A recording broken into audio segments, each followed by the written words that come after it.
Goodness gracious, do we have some stuff that we need to talk about today, man? First of all, we had someone make the news that, believe it or not, was not Rashee Rice. And Josh Jacobs was arrested. We'll dive more into that in a little bit. But I think this is interesting. A lot of you guys were asking, when's the next $3 draft? When's the next $5 draft on Underdog? Well, the Pomeranian comes out, and I'm excited to get into it with you guys. So it's going to be kind of a Pomeranian type of night here. It's just a $3 entry, and the prize pot is good. $50K to first place. Pretty good stuff for $3. $20K to second place. This is still really good money that you can make. So let's go ahead and just hop right into the Pomeranian. But we need one person, never mind. But the next draft, guys, if you are new to Underdog and you are new to Best Ball, I have the perfect offer for you right now. So essentially, all you need to do is grab that link that's in the description of this video, use that to sign up for Underdog, and use code FFR to sign up as well. Once you're signed up, you hop into the Pomeranian draft, and I will give you a free copy of this Best Ball Draft Strategies Google Sheet that I've been working on for more than 2 years now. I'll give you a free copy to help you through your best ball drafts. In addition, if I hit 40 signups on Underdog before June 17th, I will personally give away 10 free fantasy football roundup hats. So it's a good day. I'm excited to be in here with you guys. Let me know what you guys are up to, and we will definitely hop into Josh Jacobs and his suspension here. Or not suspension, probably will be suspended at some point. It's kind of late in the offseason. I don't know if he's going to get suspended like right now or before the season. I just know for a fact that I'm sure something will happen. Like Josh Jacobs, if you did not see this whole thing, it doesn't look good. I can tell you that much. Josh Jacobs, the details of his arrest, it's not good. 5 charges, and they're domestic violence charges. So let's go ahead and make our pick really quick. Puka Nacua is an easy pick for us. We'll go through what Josh Jacobs is getting arrested for, and it's not good. Not good at all. Not to highlight. I don't like to highlight, personal stuff with players, but this is not great. It's definitely not great, and you do have to pay attention to it from a fantasy perspective. Now, let's see if we can get the charges here. So, charged on battery, domestic abuse, criminal damage to property, domestic abuse, disorderly conduct, domestic abuse, strangulation and suffocation, and intimidation of a victim. So, I don't know if it was, I don't know what the specific details of it are. I don't like talking about it too much, but this does matter from a fantasy perspective, so you do have to cover it to some topic. And I don't know what's going to happen. Like I said, the NFL typically follows the legal proceedings before they dip out a suspension on a player. So I don't know if this is going to be solved soon. I don't know if the charges are going to be dropped or whatever. There's sometimes a payoff that happens behind closed doors. I don't know what's going to happen, but I just know Josh Jacobs is definitely going to fall in some drafts tonight. I can tell you that much.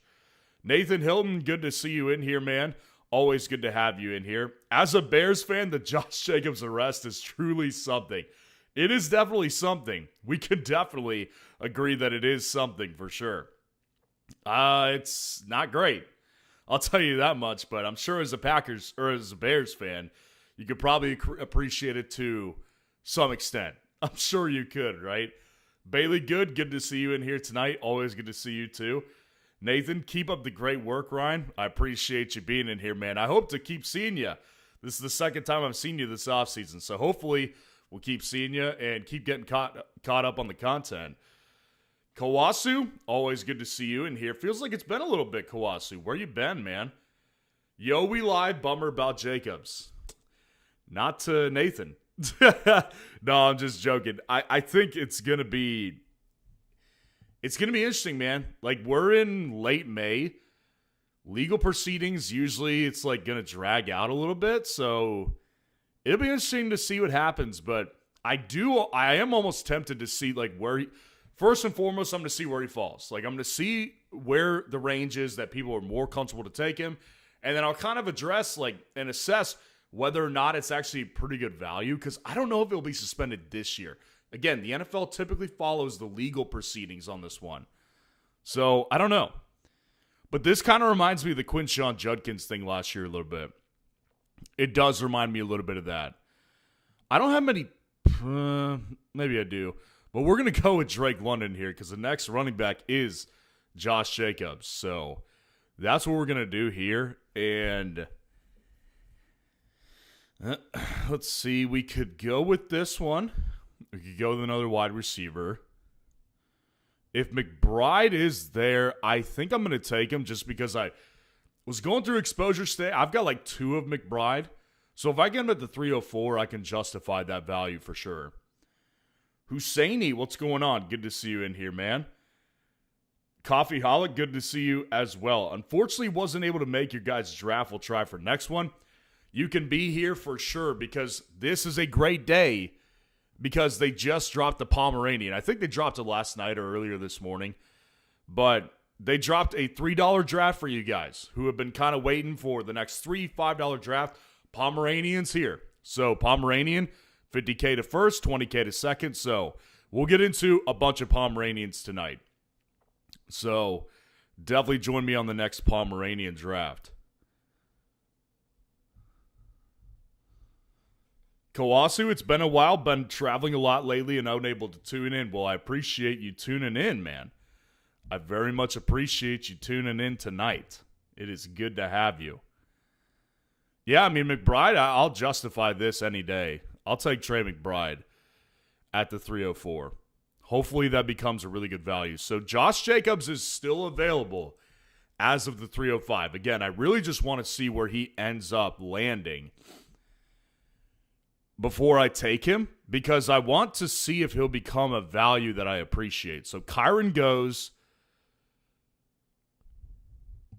Yeah, Josh Allen goes. That's understandable. Is he going to make it to the 4th?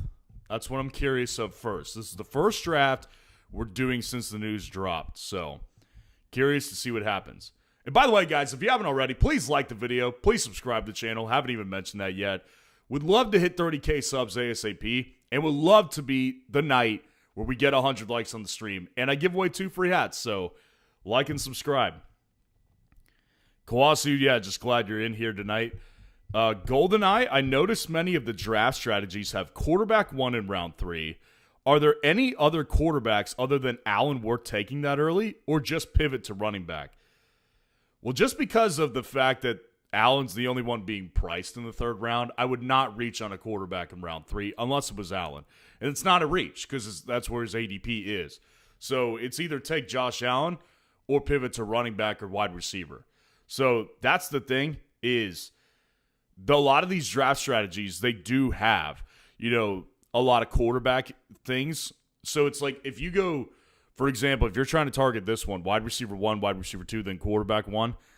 Well, if you don't get Josh Allen in the 2nd round, what you could do is pivot to running back and utilize this strategy right here. Or you could pivot to this strategy and just go with another wide receiver. So it really does just kind of depend on what the build already looks like through 2 rounds, then you kind of want to pivot. But there's no other quarterbacks that I would be willing to take in the 3rd. Like, if I don't get Josh Allen, I'm not doing that quarterback strategy. And the reason I've done it so much is because I've talked about it a lot. The thing with that strategy is that it has a lot of success rate. Like, the success rate is high on that one over the years. So, it's easy to justify taking Josh Allen a bunch of times. But we just went with a tight end. So there's not really a strategy that I figured out for that. I'm going to have to try to run that one through the mill a little bit more. See if I can find a good strategy for that one. But we're going to stick with this type of build-ish and go with a running back here. So Jacobs is gone. So I want to see where he ended up going. We're going to go ahead and grab Bucky. Not that I love Bucky, but I don't have much of him. So Jacobs went at the 311. So he's kind of going where Rashee Rice was going for a little bit. Malik Neighbors dropped to the 302. Rashee Rice at the 307. So those guys are still hanging around that early to mid 3rd round. GoldenEye, always good to see you, man. And appreciate you using my code to sign up. And hope you're enjoying the free Google sheet of strategies. And again, I'll give it to you guys if you're interested in getting in best ball drafts and you want to sign up using my link. that's in the description and the code, I'll give you this copy right here for free. Nobody else is going to give you this stuff for free in this space, man. I have to pay to get the information, so I'm glad I'm able to give you guys the info when you use my code. We're going to go running back again. We're going to go Judkins. I would have taken Swift if he was there, but we're okay with that. We're just fine with that. Money and Husseini, what's going on? Najee Harris or Kamara to the Packers? Hoo-hoo. I could see that they definitely, I would imagine, are probably going to try to bring someone else in at this point. That's a good thing to talk about, Husseini. I'm glad you brought it up. Although I'm not, that's the thing though, I'm not sure if they're going to end up, suspending him this year or not. I have no clue, to be honest with you. So they could suspend him, and it wouldn't surprise me on one hand. But on the other hand, I wouldn't be surprised if he doesn't get suspended. So the Packers, I'm sure, know more internally as an NFL organization for them to make a move for a running back. And so, if they could swing a trade for Kamara, I bet you they would want to. But if they can't, a guy like Najee Harris, Joe Mixon, if Joe Mixon's healthy, those are guys that are potentially signings or trade options for the Green Bay Packers. So, yeah, it'll be interesting to kind of see what happens and what develops on that. That's a good thing to bring up, though. I do think Green Bay will add another running back. That's my bet. Money in a thing. Good to see you in here tonight, man. Always good to see you. Glad you're back. Alias, if Jacobs is guilty, how much time is he expected to miss? 4 weeks, or we have no idea, too soon to tell? What did Judkins miss last year? How much time did he miss on the commissioner's exempt list? Because that's the thing. That's the one thing I will. Let me rephrase this. He may not get a suspension necessarily this year, but if I don't know if this was a woman. That's the other thing is I don't know if this was a woman or it was a man that he did this to. But if it was a woman, then I could see him being on the commissioner's exempt list. I could see that. So he may start out, 6 weeks on the commissioner's exempt list. I don't know. I really don't know. The NFL has been definitely harder on domestic violence, particularly against women, since the whole Ray Rice thing. And I don't know. I mean, how many did Judkins miss because he was on the commissioner's exempt list? Quinshawn Judkins. Let's go ahead and make our pick here, and then we'll look deeper into this one because I'm interested to kind of figure this one out a little bit more. There's not really a stack that I could really grab. Jaden at the 609 does feel like an excellent value, so I think I'm going to do it. Just going to go ahead and grab Jaden. Quinshawn Judkins. Let's see if we can get how many games he was there on the commissioner's exempt list. So he played by week 3. So, but why do I feel like I need to dive deeper on that one? Because I feel like he was on the commissioner's exempt list until they solved the legal case. Like the legal side of it was solved, and then I think he got taken off. So my guess is like the NFL will put him on the commissioner's exempt list potentially until the legal stuff is played out. Again, if it was a man, then I think it's a little different probably. I'm not saying like the crime itself. I'm just saying the NFL, the way they'll handle it, probably a little different. If it was a woman though, then yeah, like I think that he could definitely find himself on the commissioner's exempt list to start the season. And until they wrap up the legal stuff. We're going to go with Sutton before the clock runs out on us.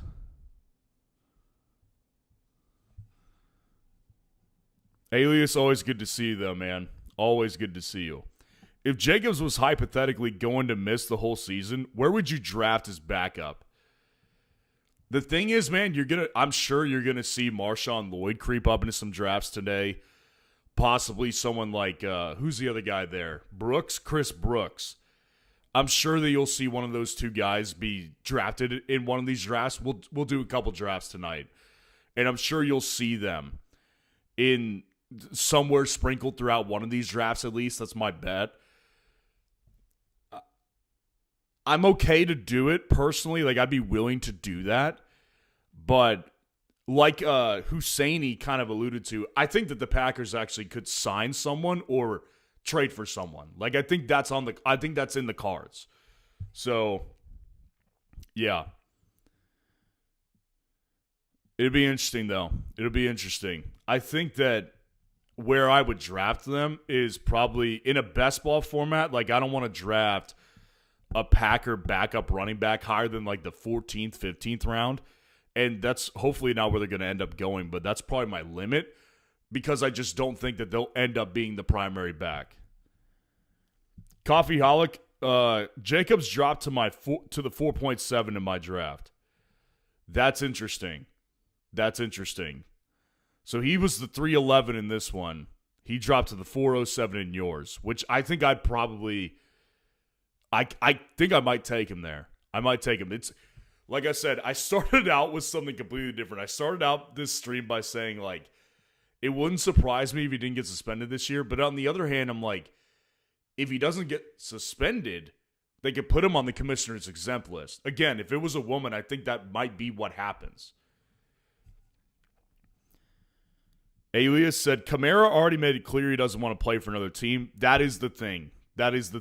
And I don't know, maybe Green Bay says, here, we'll give you another, $8 million guaranteed if you do this. And maybe he changes his mind. I don't know. But I kind of bet against Kamara being the guy too. Like Mixon, even though it's kind of ironic because Mixon has himself had some issues in the past. Mixon is out there. Najee is out there. So if those two guys are healthy, they could definitely be options. It's going to get interesting, though, I'll tell you that. Because these charges are serious. Like, these are serious charges. Very, very serious. So, yeah, I wouldn't be surprised if something like that was to go down. Well, Kyle Monangai he's been feeling like a value lately, man. I got to go with Monangai. Kawasu, Trey Benson to the Packers would be interesting. I would freaking love that. Give Trey Benson a shot. Do it, man. Someone's got to see the value. It is interesting, though, because those Arizona backs, Trey Benson might get cut. He's the RB4 on that roster, so it's like, Connor, Benson, are they of any value to the Packers? I think the Cardinals would be one of the first places they'd look, potentially. Possibly so. It's possible. Alias says, or Algier. I don't feel like it'd be Algier. I think they did make that signing for a reason, and I think that reason will hold up. For the first year, at least, I think that Algier will have a role in that Arizona offense. I do. So I'd probably lean against Algier. I'd say it's either Benson or Connor that could be a fit in Green Bay. Connor does feel like, if he has something left in the tank, it actually might be worthwhile. We're going to go ahead and grab Stafford here, and then we'll be done with quarterbacks.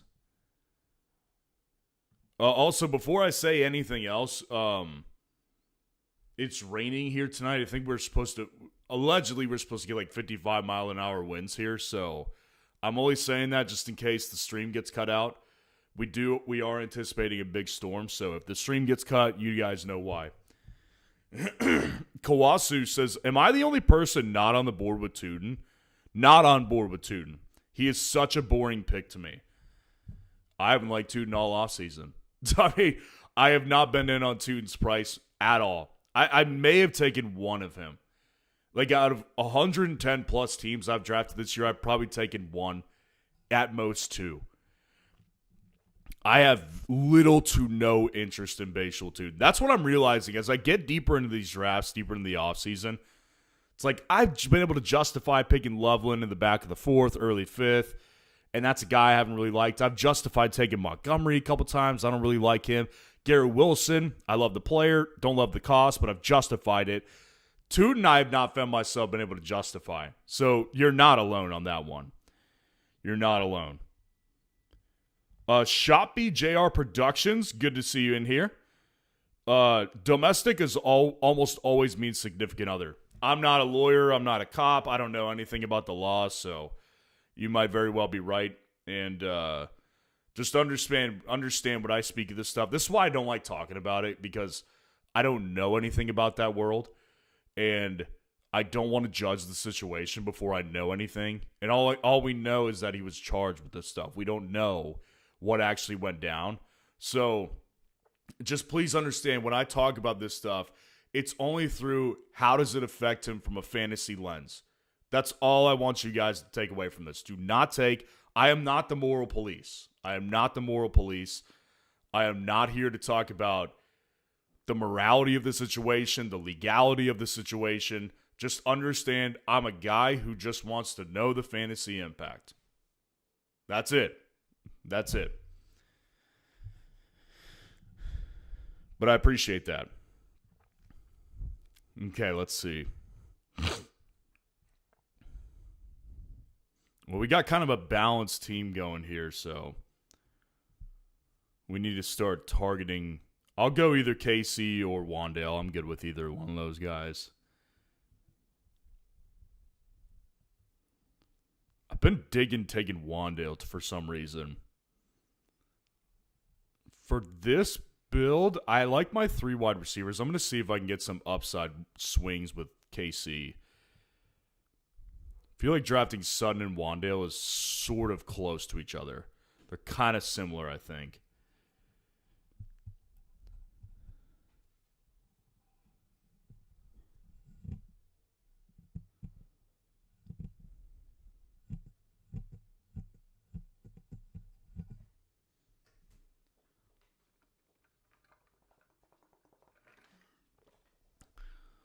Aaron Jones goes. Kittle goes. GoldenEye, those 20-second timers have gotten me a couple times. What kind of option is 20 seconds or 8 hours is the only two? Yeah, I know. They used to have a 30-second option as well. And that was typically what I liked to do, particularly when I'm live streaming. Because you guys have seen it. I've gotten caught with that auto draft several times this offseason, and I'm always irritated by it. So, yeah, I mean, I've gotten it myself a bunch. Well, that's just what it is like these days, man. Unfortunately. That's just how the game goes. Well, I don't really have any stack options. I'm just going to go by feel. Jaden Higgins is definitely first on the list here. Goombas, good to see you in here, man. Always good to see you. Read that they can save 11 mil off the cap if they cut him after June 1st. I honestly, it's hard because if you think about, like, for example, I drew this, not the comparison, but I was talking about this guy on the defense rankings today. And just a heads up, if you guys have been dying for my defense rankings all offseason, well, the first edition came out today. If you haven't seen it, go watch it after the stream. I was talking about James Pierce, who was edge rusher for the Falcons. Rookie last year, had a great season. You know, he got hit with some real serious charges at the beginning of the year. The calendar year, I think he had, major charges against him. And it's like, if he was a 6th-round pick, it's a no-brainer. The guy's off the team. But when you're that productive, these teams will justify a lot, right? So it's like Josh Jacobs is very important to this team. So even if the Chargers are as serious as they are, I don't know if the Packers would cut him. I mean, this is a business at the end of the day. It's a business. So it's like his job, he does very well. He's a very productive runner. I could see a world where the Packers hold on to him. I don't know. We're in a position right now where it's going to be interesting to watch how things are handled legally, because the way I think is, I feel like I'm leaning against the idea of them cutting him. I don't think they will. I think it's more likely he ends up on the commissioner's exempt list before he gets cut. That's just my take on things. But again, it just dropped today, so I'm sure we'll learn more over time. Shot B, JR Productions. Won't be Algier, Connor, Najee Harris. Yeah, I don't think it's going to be Algier either. I think Connor makes sense if he's healthy. Trey Benson honestly would make sense if they just threw like a 7th rounder at them. Say, hey, can we get some production out of the guy? I think that would potentially make sense. Najee also makes sense if he's healthy. I think Mixon does too. People forget about Mixon. Like, I don't know if he's going to be healthy, but that's a name I would throw into the hat as well. Okay. Yeah, I mean, I'm good with either friggin' one of these guys. So much Woody Marks, dude. I'm going to make the Pomeranian start as Keaton Mitchell, not Woody Marks. You know I love you, Woody. You know I love you. But I'm going to target the Chig stack, so I'm not going to take Woody even if he's available to me. Woody knows I love him. He knows. Especially with LaFleur's brother. That makes a lot of sense, yeah. Like Arizona, one of those backs definitely is one of those. It's one of the first teams that you guys seem to think of, and I think that's a good place to start. If they were to trade for someone rather than sign someone off the free agent market. All right, Chig Okonkwo is mine. Kawasu, Nick Chubb, Kareem Hunt, Zach Moss, and Austin Eckler, all available. All uninspiring. Yes, they are. I mean, you've just got some shot fighters in there, right? Nick Chubb is a shot fighter. Austin Eckler is a shot fighter. Kareem, I wouldn't classify him as a shot fighter. I just think he's old. Zach Moss just never was that good anyways. So I think Mixon and I think Najee, probably the top 2 free agents that I thought of. Only if they're healthy, though. Alias, how about Kamani Vidal to the Packers? I mean, they could throw a freaking 7th rounder. Who knows? I think if they're going to throw a 7th rounder, if I was the GM at least, if I was Brian Gutekunst, I would try to throw a 7th rounder at Trey Benson before I did it to Vidal. But that's just me. That's just me. Jedi Loco, good to see you in here, man. I'm late, but always on time. There you go, man. There you go. I love to see you here, man. And if you haven't seen it yet, Underdog just dropped another $3 draft. I know people have been waiting for $3 to $5 drafts to be back. We're in the Pomeranian right now. It's going to be a Pomeranian night. We're going to hammer the Pomeranian draft. $3 entry. $50K to first place is actually really good for a $3 entry. So we're going to get into a bunch of Pomeranians. What's the max? 50. 50 max, so we might max it out. Who knows? I think this is a good one to get in, though. Goombas says, not going to lie, as soon as the news broke, I ripped 2 BBMs. One with Brooks and Connor, and one with Lloyd and Connor as my last 2 picks on both. That's interesting. I mean, it could, again, I'm not big on, like, the idea of, I'm not big on the idea of handcuffing in best ball. It's just not my move. I'd rather go for upside. But, I mean, you watch. Like, I said it a couple minutes ago. I think one thing is for certain is that we're going to do at least 3 drafts tonight, as long as the storm doesn't knock us out. It's loud out there. You guys probably can't hear it on your end, but the storm's loud over here. But unless the storm knocks me out, I'm going to get into at least 3 tonight. And I would imagine we'll see at least either Brooks or Lloyd get scooped up at some point. I would imagine that's going to be the case. Well, Antonio Williams kind of fell in my lap here, and it makes sense for the stack, so that's what we'll do.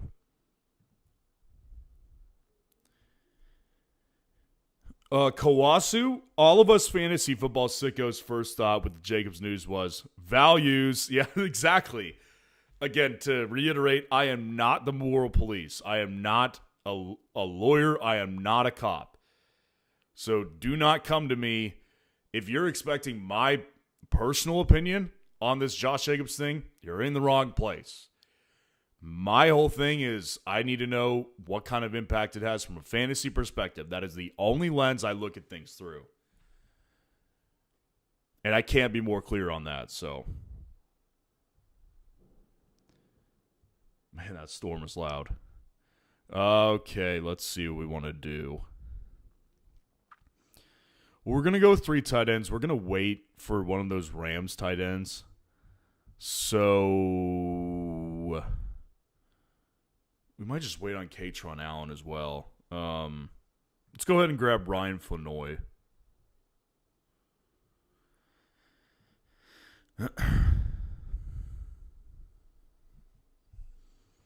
Hallie Lyon, good to see you in here, man. Appreciate you stopping by. Appreciate you joining tonight. Hop into the next one with me. Pomeranian, baby. $3 entry. We're going to hop into another one after this, so make sure your trigger fingers are ready, and you're going to hop into one with me. And if you're new and you want to get in, just a $3 draft, try out Best Ball, I will send you a copy of this draft strategy sheet, which is specifically designed for Best Ball leagues in Underdog. I'll send you a copy for free.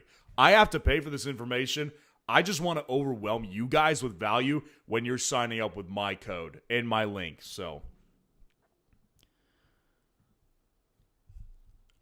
Alias says facts. Probably about Josh Jacobs. Jedi Loco, I'm won 19th place last season in the Palm. Oh, nice. 19th place. 750 buckaroos is what I got. Heck yeah, dude. Good for you. That's awesome. That's sick, dude. I'm happy for you, bro. Let's go win it all this year, baby. Let's shoot to win it all. I would love to see one of you guys win all these, honestly. I would love it. Kawasu, how do you feel about a 16-man league where each player picks 2 NFL rosters and can only use players from those rosters the entire season? So 16-person league where every one of the 16 picks 2 NFL rosters. Wow. I mean,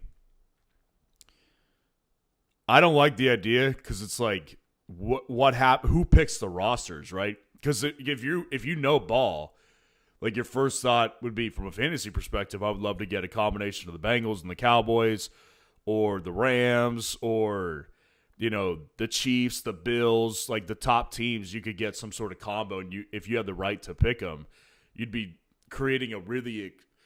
It's like what do they always say? Like the rich get richer and the poor get poorer. Like that's the kind of league it would kind of set up, because some poor guy, he probably gets stuck with like the Cardinals and the Jets, right? So I don't know who's picking the teams, but yeah, I don't know.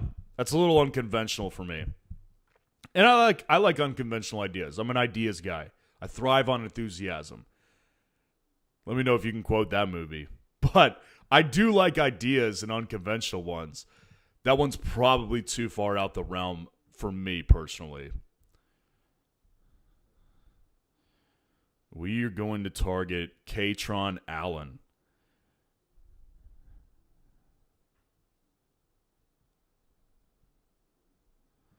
Let's go, baby.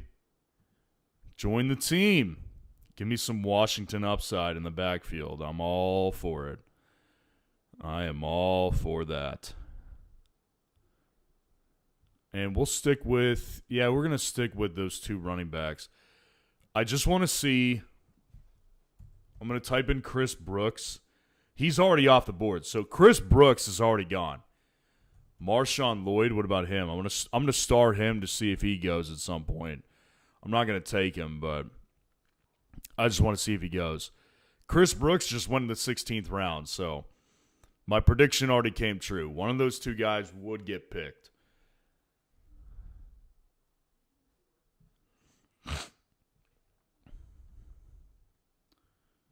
We're gonna be done with running backs, so. Tyreek is available, and while that is really tempting, I'm gonna do something again.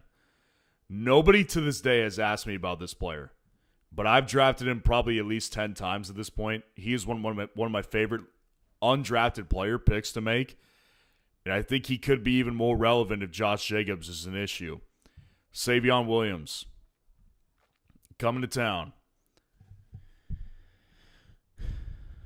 So one more pick, and then we'll hop into another one. So make sure that trigger finger is ready. Hallie Line getting prepared. Love to hear it, man. Alias, I'd pick Raiders twice. Or Raiders and Dolphins. I'd go undefeated for sure. You would, of course, pick the Raiders twice. We know what Alias is doing. Everyone and their mother knows what Alias is doing. Money in a thing. The only thing I would win is a small fry at McDonald's. The Jedi said just one fry. Yeah, one single fry, usually on the floor for 4.5 seconds. Hey, listen, that didn't hit the 5-second rule, so that fry is still good. I'll be honest, dude. Man, I could smack down on some McDonald's fries. I really can. I love McDonald's fries. I think they have some good fries, man. In Texas, there's a place called Whataburger.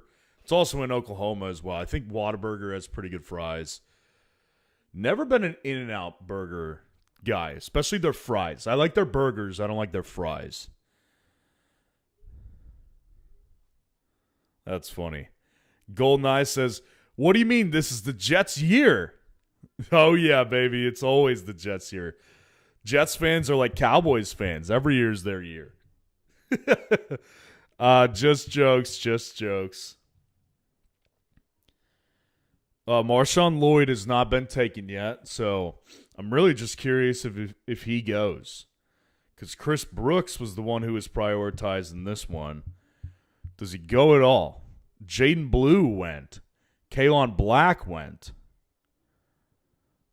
The teams that don't even have Javonte or McCaffrey.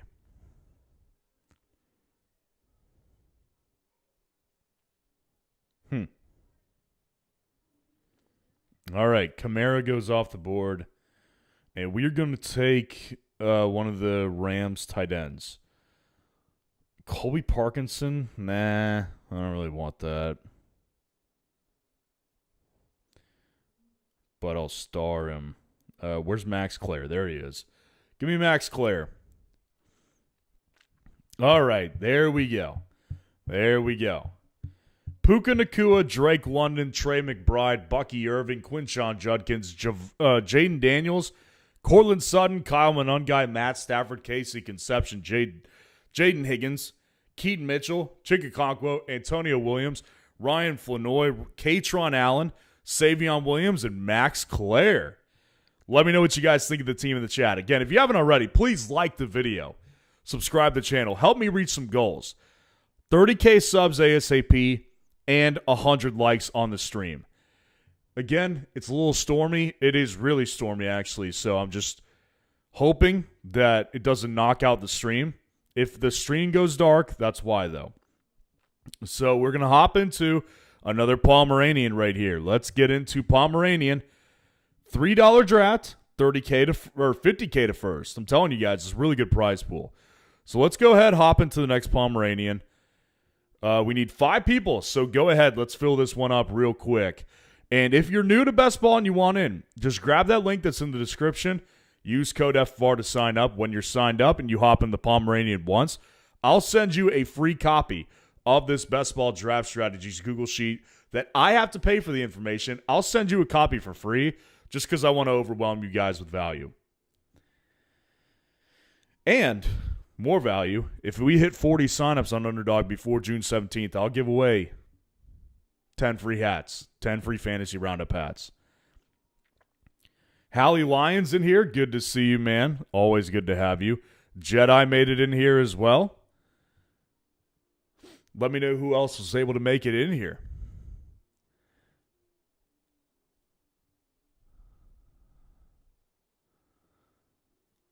Alias says extra flavor.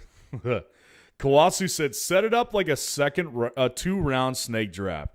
So the 101 would likely end up getting the Bengals and Dolphins. Just a wacky league idea. Now, that would be good. That would be fun. We've talked about this before. I'm a fan of, like, the competition to see what order you get. Like, I've never done it before, but since I'm a golfer, I would love the idea of, like, a chip off or, like, closest to the pin type of situation and, like, measure the distances. Closest to the pin gets the first choice, not necessarily the first overall pick. And then last, farthest from the pin gets last choice. So I love that idea personally. Money in a Thing says, my bet would be that Green Bay's replacement starter for Jacobs is not on the roster. That's kind of my bet, too. That's kind of my bet. I'm betting that they will go ahead and sign someone or trade for someone. Those Arizona boys, either Connor or Benson.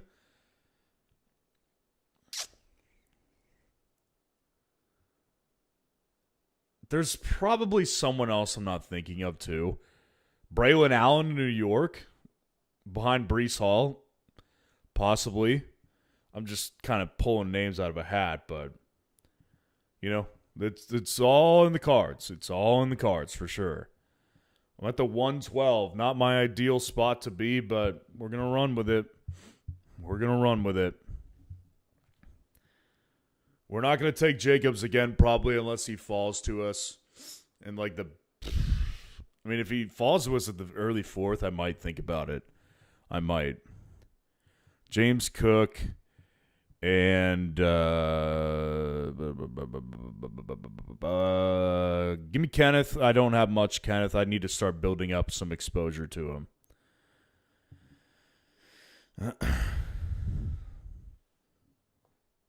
Alias, In-N-Out Burger is good. Shake's good. Fries are trash. They are limpy. Yeah, I've never had one of their shakes before, but I like their burgers. Those are good burgers, Walter. Name the movie. Name the movie. Those are good burgers, Walter. Their fries, though, I do not like their fries. I think they suck. Kawasu says, nothing limpy is good, especially fries. Yeah, I think most people would agree with you on that one. Jedi Loco, In-N-Out fries suck ass, and I'm from Cali. LA to be exact. Nasty-ass cardboard fries from In-N-Out ain't it. Yeah. Someone's real about that at least, man. That's good. Because, being from Texas, Whataburger's our thing, and people are like, oh, I love Whataburger. I love me some Whataburger. And it's they're not that great either. So, let's just all take a step back and be real. Oh, Kawasu got it. The Big Lebowski. Let's go, dude. Let's go. Someone gets it. I love it. I freaking love it. All right, we just went running back. So let's see what we want to do from a draft strategies perspective. This one's solid. I like this one. I've done that a couple times.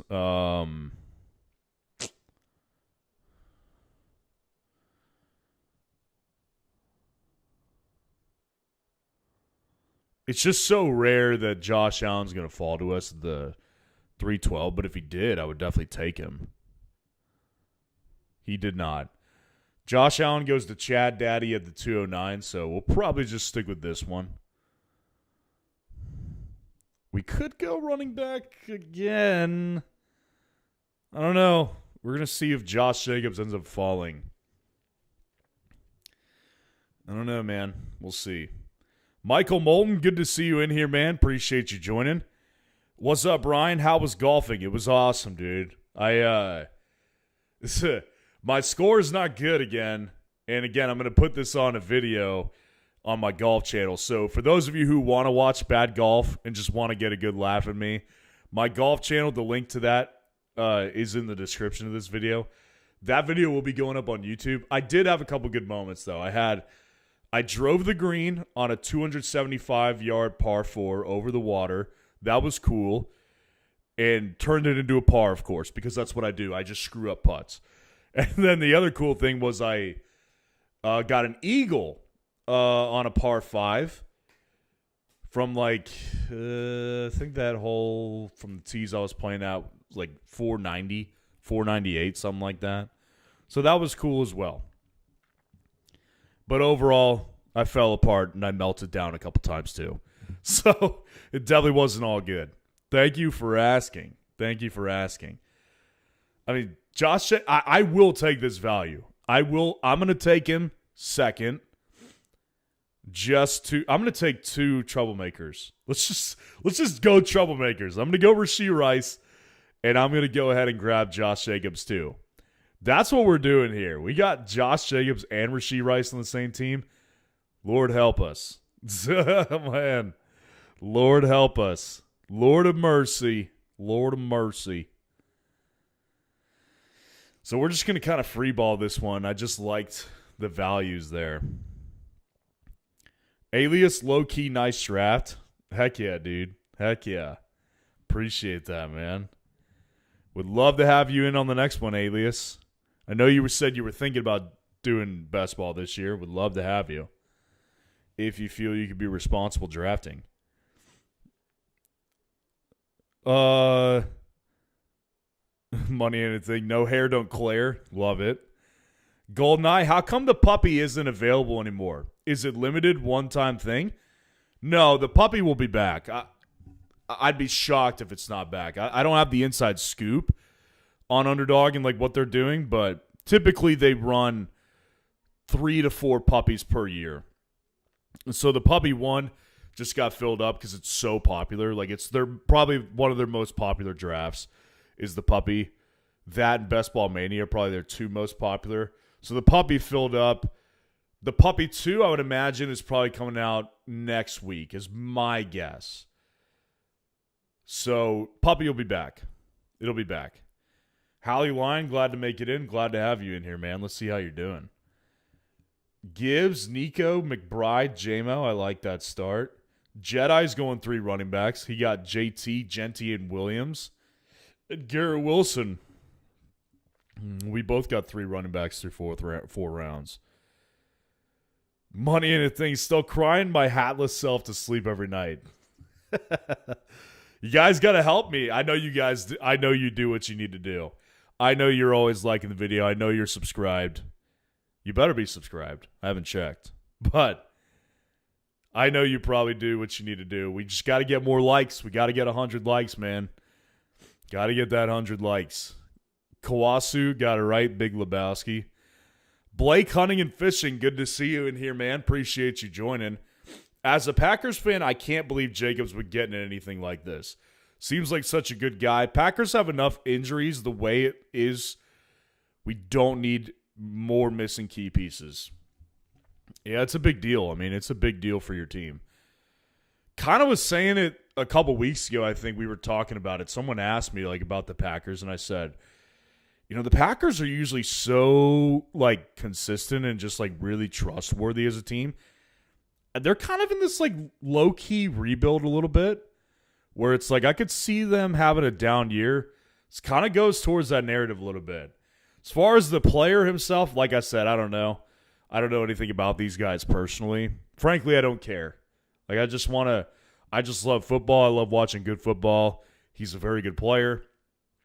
And I'm not the moral police. I'm not a cop, and I'm not a lawyer. So try not to comment on it from that lens as much, like at all. I hate bringing the stuff up even just because I know people will be like, well, what did you mean by that? And it's like, I don't mean anything. I just mean I want I want to go watch good football, and I want a good fantasy team. That's all this means. So that's a bummer for you, man. Sorry, but it's always good to see you in here, man. It is always good to see you. Okay, Carnell Tate. I mean, that's a pick I like. So we're gonna go ahead and cue this one. I don't. I want to get another receiver. I think, and we're gonna go ahead and grab BTJ as well. Carnell Tate, BTJ.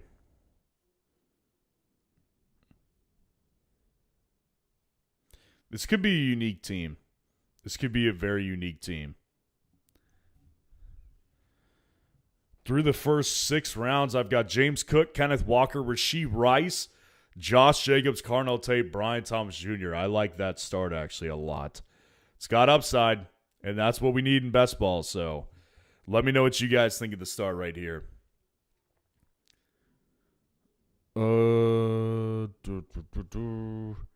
Kawasu, my work league commissioner is pushing to have a 10-man league this year instead of 12. Bummer. I will say this. I'm always of the belief that an engaged 10-man league is better than a 12-man league where you have two people who are inactive. So maybe he's doing it for the betterment of the league. I wouldn't pass judgment on that one. I think it's possible because I've encountered a lot of 12-man leagues where we've got inactive people and it pisses me off. So I'd rather have 10 active all the time rather than 12 with 2 inactives. That just makes it not as fun. So maybe it'll be better for you guys. Dante DeMora, good to see you in here, man. Down for the next one? We'll be here, man. We'll be here. Just stay tuned. After this one, we'll get into another Pomeranian. $3 entry, so it's perfect for everybody who's been wanting a less expensive draft. Hallie Lyon, troublemakers to win it all. That's what it is. Listen, if I get a good value on someone, I just want that in best ball. Give me the upside. It's very rare that I'm able to get Rashee Rice and Josh Jacobs on a team with Cook. Like that's a unique combo right there. So that's what I am glad to have. Alias, last year my work did 16 guys. 150 entry, no defense or kicker, made the playoffs, lost first round. 16 is a lot. Hey, honestly, good for you, though, making it to the playoffs. 16-man leagues, they're difficult. Daily Sports, good to see you in here. DraftKings is Mike Evans at 895.5 receiving yards, 899.5. Higher than I thought, honestly.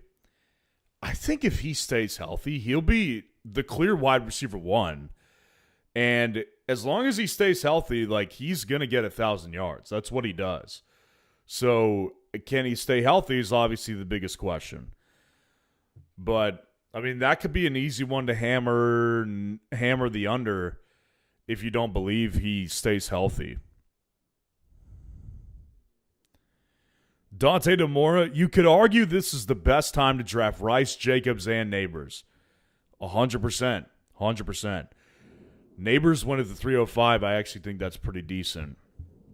But with Rice and Jacobs, I'm definitely on that boat.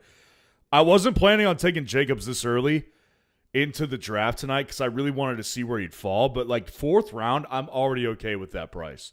I'm already okay taking the shot on that. I am very risk tolerant. I get into a lot of underdog drafts. I can afford to swing and miss on this one. Well, there's no stack I want to create. Well, there is actually.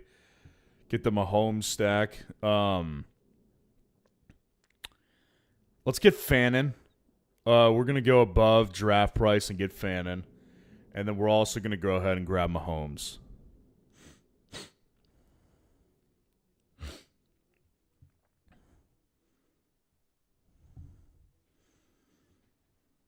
Alias said, I started 0-4, so to make the playoffs was nice in that league. It's very nice, dude. 0-4 start. A lot of people just mail it in. A lot of people freaking mail it in, which I think is stupid. I think it's really just annoying when people do that. It's like, why did you even play if you're going to be like non-committal to have fun?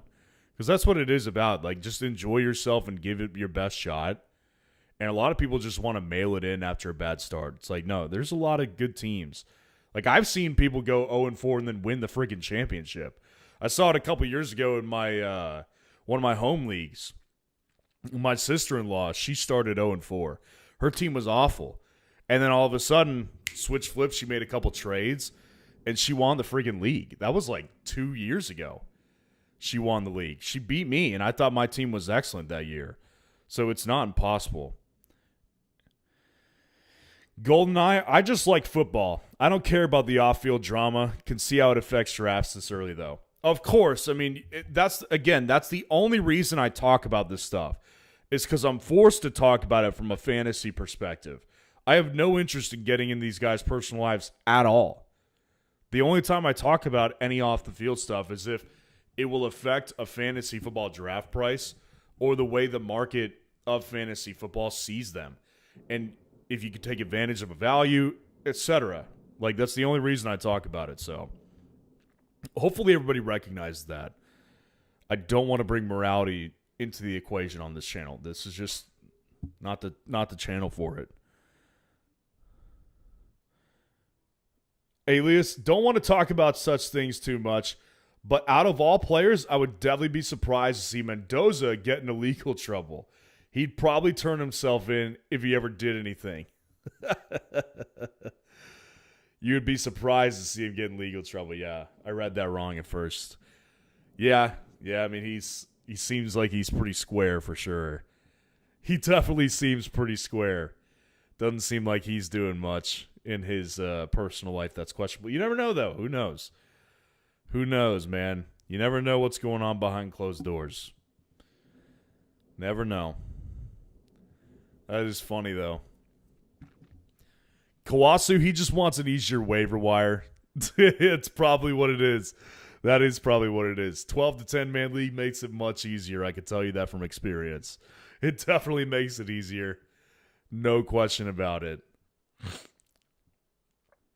All right, let's see. We're definitely going to target Tyreek and not Worthy.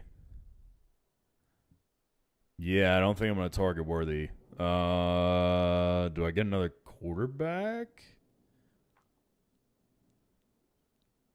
I don't know.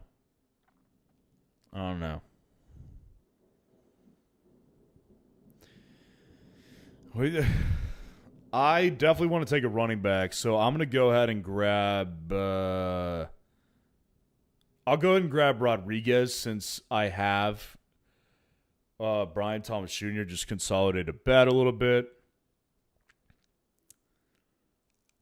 And then let's go ahead and draft Kelsey. That's a little early for Kelsey, but I want to make sure I get that. And we're going to run 3 quarterbacks on this one, I think.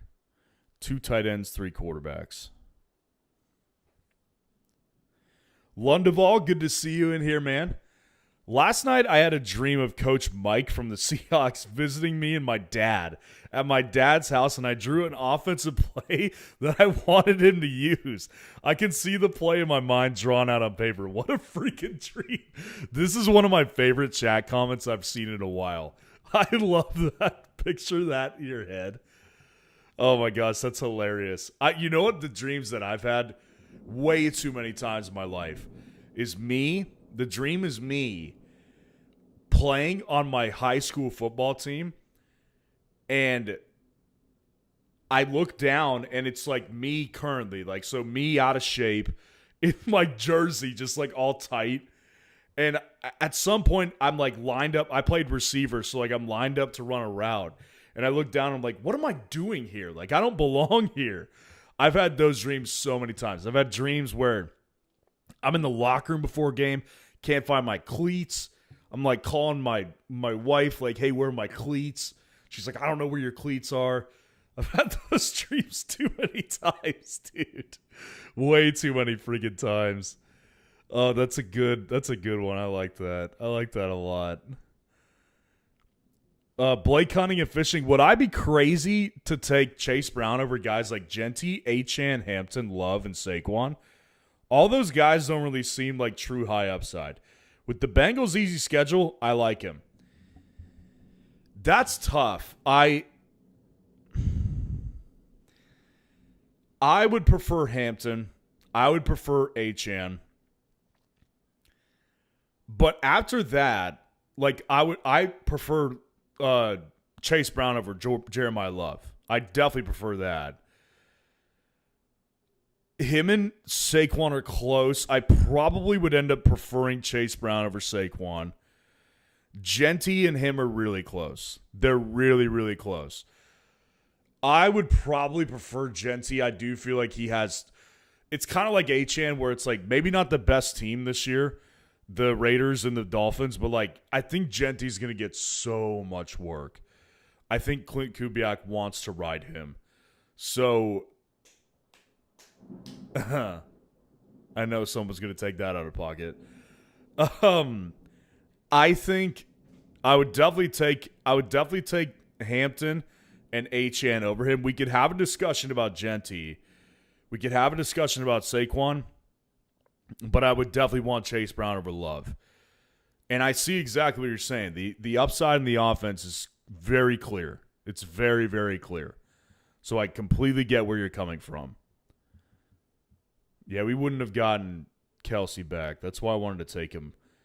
We'll target Cam Ward here for sure. And then we need another receiver. I'm trying to build out some Jalen Coker shares. So let's go ahead and do that.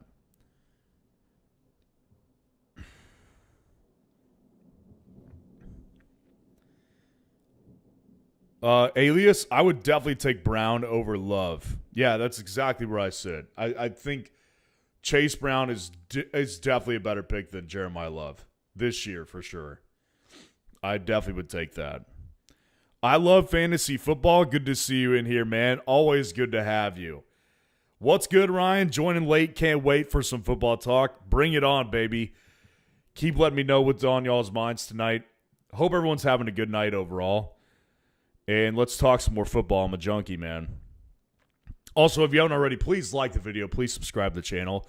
We just crossed the 1 hour mark, so would love it if you would help me in my goals to 30K subs ASAP and 100 likes on the stream. I'm holding out hope. It's going to happen one of these days. I'm telling you guys, it will happen one of these days. Lundeval, yeah, you liked that dream. Hallie Lyon, I'm a biased Raiders fan, so I clearly draft Genty at the 101. I think even biased Raiders fans wouldn't go that high for Genty, right? Right? I don't know. I'm a Steelers fan. You don't see me drafting Jaylen Warren at the 101. Obviously not the same thing. Alias, out of that list, I would take Brown over Love only. The rest is either close or I'd want the rest instead of Brown. Yeah, no, I kind of feel the exact same way. I just went through that, right?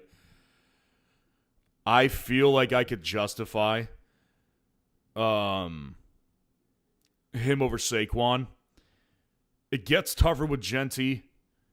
I probably still lean Genty a little bit, but they're close. Because I know exactly what Blake's talking about. Like, that is definitely one of those situations where I would easily want that. Flash flood warning if in effect for my area till 1:15. All right, I got you. I got it.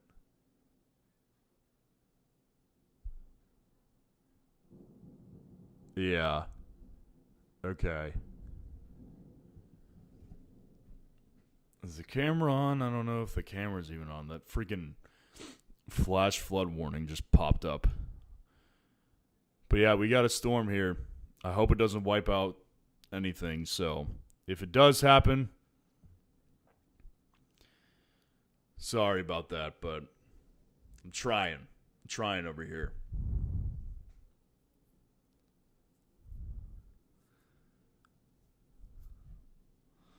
All right, let's go ahead and grab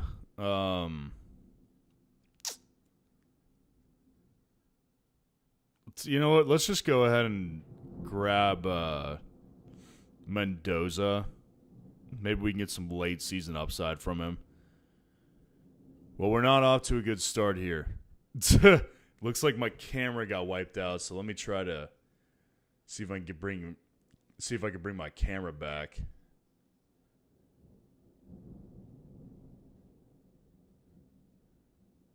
Can you guys still hear me? Just confirm if you guys can still hear me. That would be great.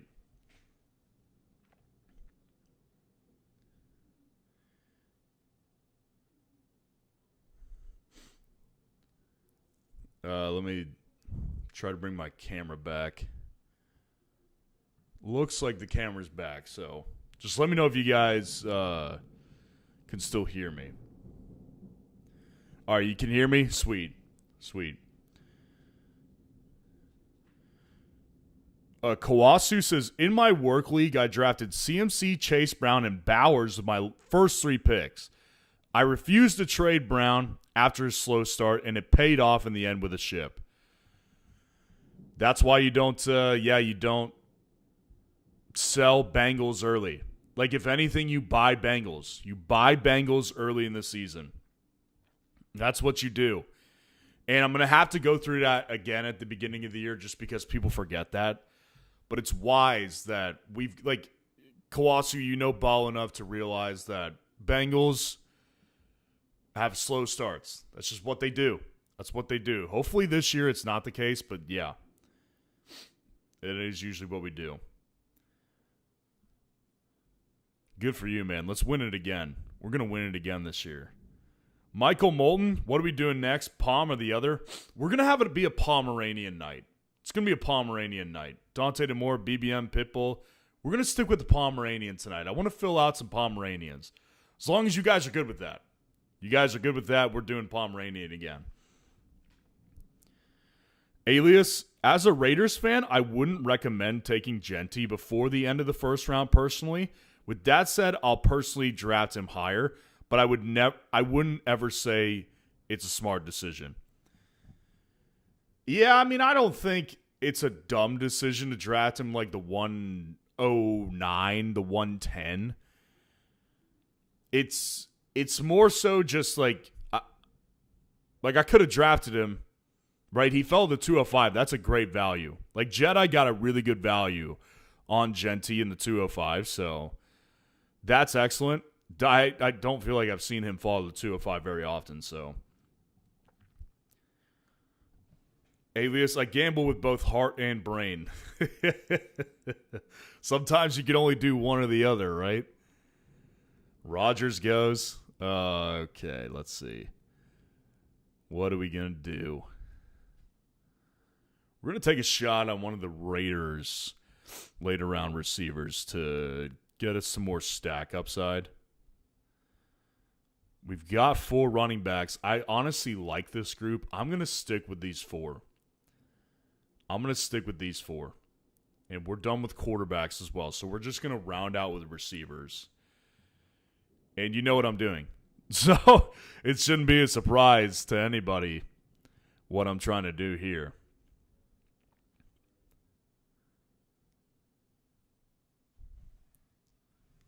That's at least one of them. And then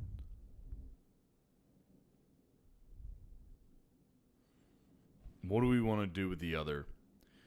We got time to think. Jerry Jeudy, I've kind of built a sneaky amount of exposure to him. Do I want to keep doing that? I don't know. I mean, I guess we could go with Ridley. We don't have much of Ridley.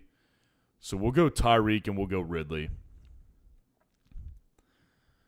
Bet on some stack upside there. Hallie Line, all good, stay safe. Camera might have died. Yep, we got that back up, though. I'm glad. Daily Sports, feels like Judkins also fits that profile of a workhorse on a bad team. DK has him at 1,025.5 rushing yards and 6.5 rushing touchdowns. That's interesting. That's very fascinating. Judkins is definitely, I think, he's a pick I've actually liked making, but I haven't made enough. So at some point, I got to kind of focus in on getting his exposure rate up as well. Because I kind of started out hot with Judkins a little bit. Pre-draft Best Ball, I took quite a bit of him. And at the beginning of Best Ball Mania, the puppy, I was taking a bit of him. And then I kind of died on it for some reason. I'm going to have to get those numbers back up. Okay, so audio's good. Bryce Long, good to see you in here, man. Would you trade Hendo, Kyler, a 27 first for Purdy, Mendoza, and a 27 second? I have no quarterback. Hendo, Kyler, 27 first for Purdy, Mendoza, and a 27 second. I think that's too much. Man. Don't be desperate. I'm not trying to call you desperate, but just don't be desperate with making a trade like that, because that it kind of feels like, as an outsider looking into this offer, it kind of looks like this guy sniffs it and he smells that you're desperate for a quarterback and he's pricing it too high. Because, with Henderson included in the trade, you should not have to give up a first. You shouldn't have to do that. So that sounds a little too rich for me. I would not do that. Money in a thing. It's hard to hear without this free hat on my head. You gotta earn it, man. You guys gotta earn it. Alias, wish Raiders had some primetime games. That's peak Cousins performance for some reason. The funny thing about Cousins is that actually used to be his bane too. Like for the longest time, Kirk Cousins was like 1-9 in primetime. Like he was awful at the beginning of his career in primetime. Then he completely flipped the script for some reason. It was fascinating because I was old enough to remember like during the 2010s, he was terrible on primetime. Terrible. And all of a sudden it flipped. All right, last two here. We're going to definitely go with one of those Raiders. I think I'm going to go with Jack Betch. And then we're also going to go ahead and grab... I'm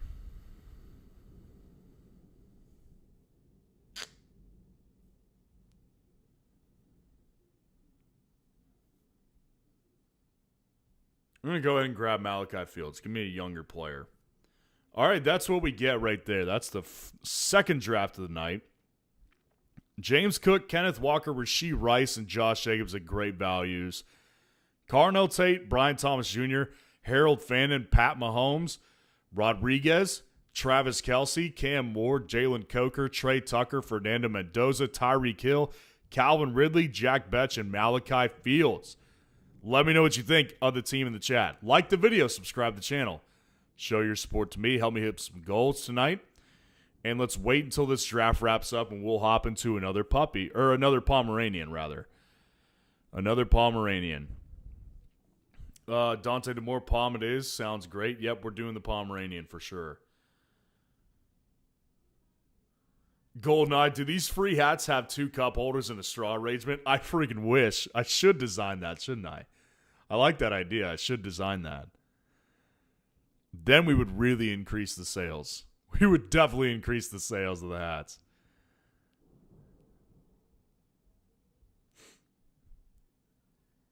Let's check on the, while we're waiting for this to end, check on the Green Bay running back situation.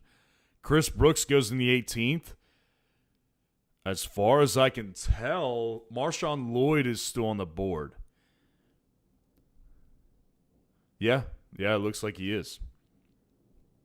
All right, so Marshawn Lloyd looks like he's making another draft where he doesn't get drafted. Xavion Thomas, I like that right there. With the Caleb stack, I like that a lot. All right, let's go ahead, hop into the next Pomeranian. On to the next one, baby. Let's fill out some Pomeranian shares. $3 entry, man. $50K to first place. Get ready to hop in. If you're new, it's the perfect time, man. I've got the greatest offer in fantasy for you right now. Go down the link in the description of the video, Play Underdog Sports.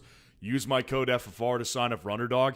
When you hop into the Pomeranian once, I will personally send you a free copy of this draft strategy sheet, this Google sheet that I've been putting together for years. I've been putting this together for years. It's not free information. I have to pay for it, but I will give it to you for free as long as you use my code to sign up because I want to overwhelm you with value. You can ask a lot of people. I've given them about, almost 20 times this offseason already, and we'll continue to do it. All right, here we go. We got Mike in this one. The June Bugs. We got the June Bugs, and it looks like we may have missed some others, so let me know if I'm not seeing you, though. I'm at the 109 on this one. I love fantasy football. Judkins is one of my guys this year. I think the talent is there. Still am worried about how the offense will, with help, will help him out, though. Yeah, I mean, Judkins is definitely one of those guys that's going to suffer, and he would be better.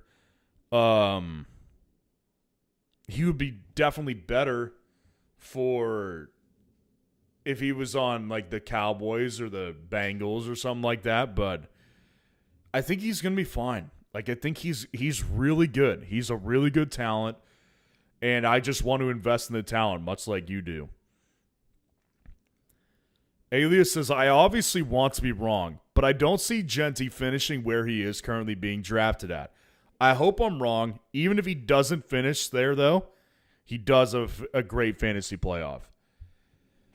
Run me through their schedule. I'm actually unfamiliar with the playoff schedule, so I'm curious to hear about that. I don't know. I think he can finish there. I think he could be a top 4 back. I do.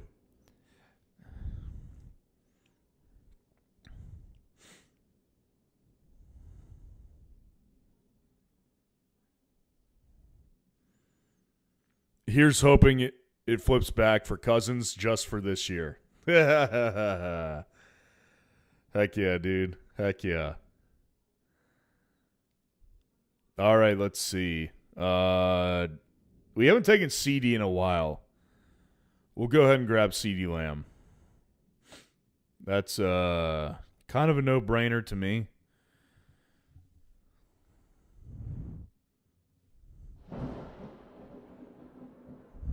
Did you guys hear that one? That sounded like it struck somebody's friggin' tree. Hope my trees are doing okay out there. Jeez. Bryce Long, did Packers running backs go yet? Yeah, we saw Chris Brooks go in that one in the 18th, and then no Marshawn Lloyd, though. Marshawn Lloyd did appear to make it through.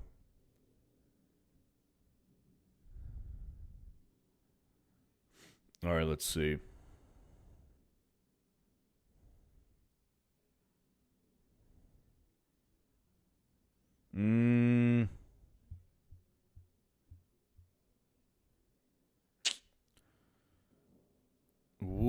Let's go ahead and grab Chase Brown.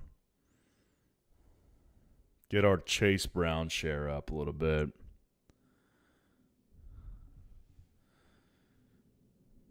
Money and a thing. Don't have the budget for a Pomeranian since I was planning to sell free hats to raise the funds to enter drafts. You got to get on it, dude. You got to get on it. You're way behind the 8 ball. Hallie Lyon overfill for me. Yeah, bummer, man. Well, we'll probably do another one after this one, so stick around, man. Dante DeMora, I'm the June Bugs. Yeah, I know. Glad to see you in here, man.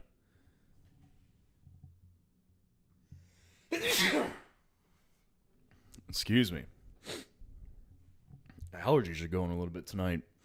Must be the rain. Jedi Loco, damn, got a different one. Yeah. Well, just stick around, guys. We'll do another one for sure.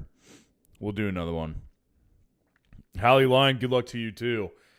Keep me posted on how that draft goes for you guys. Curious to hear how it goes.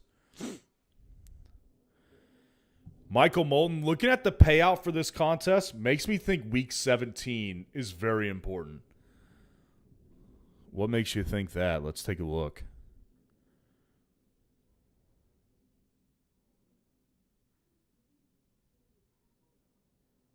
Just curious, what's making you think that?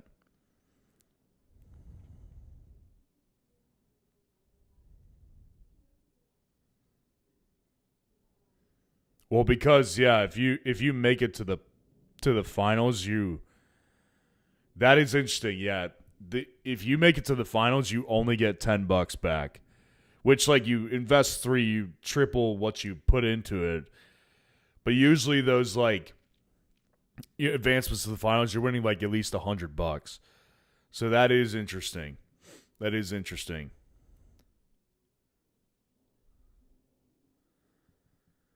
Okay, we went wide receiver, then running back.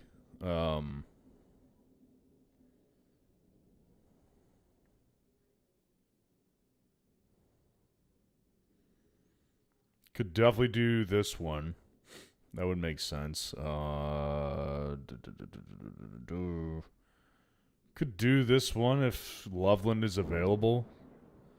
Man, it's coming down out there. The storm is it's getting loud.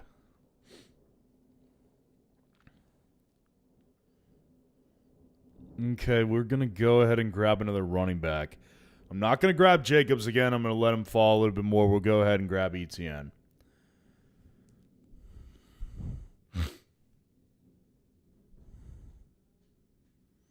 Alias, Raiders' last 4 games are Broncos, then the Titans, Cardinals, then the Chiefs.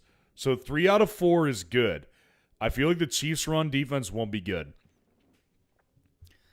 Yeah, it's always just really early to tell, man. Like, that's something I try to talk about this, like, in the offseason. It's a little too early to know. Like, in theory, you'd think the Cardinals would be really good. But the Titans this year, I think, will be better. With Robert Saleh there, I'd venture to say they're probably better. Broncos are a tough out, I would imagine. And then the Chiefs are a toss-up. So, yeah, I mean, it's just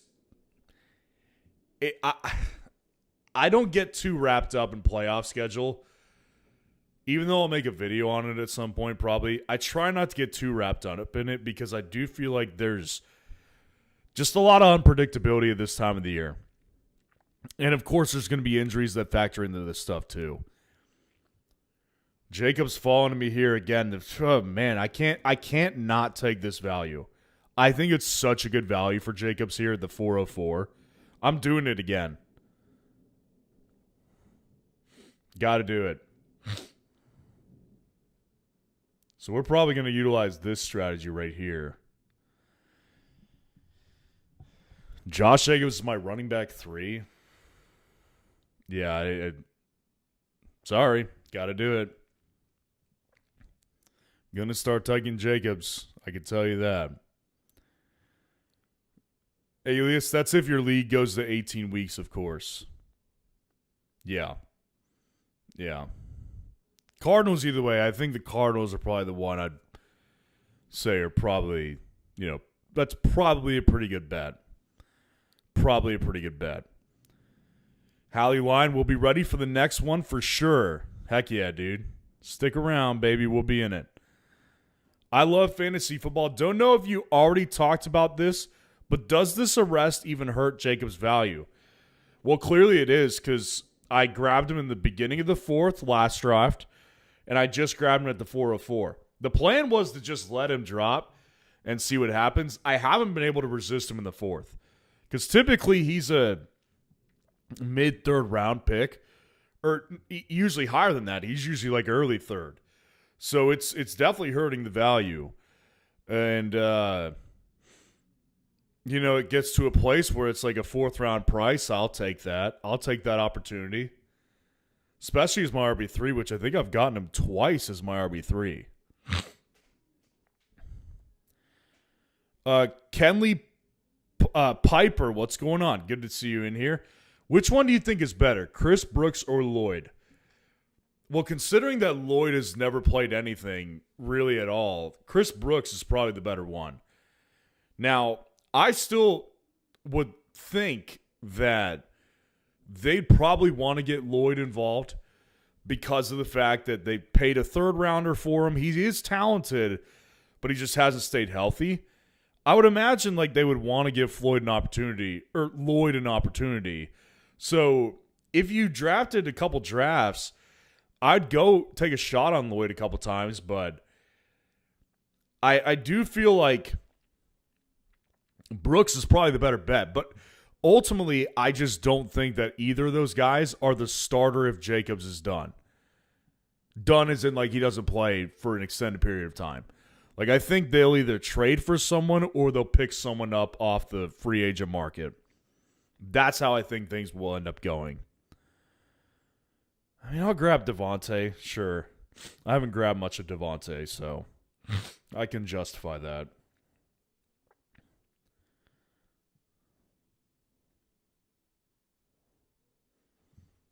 Lamar is still on the board. I find that interesting.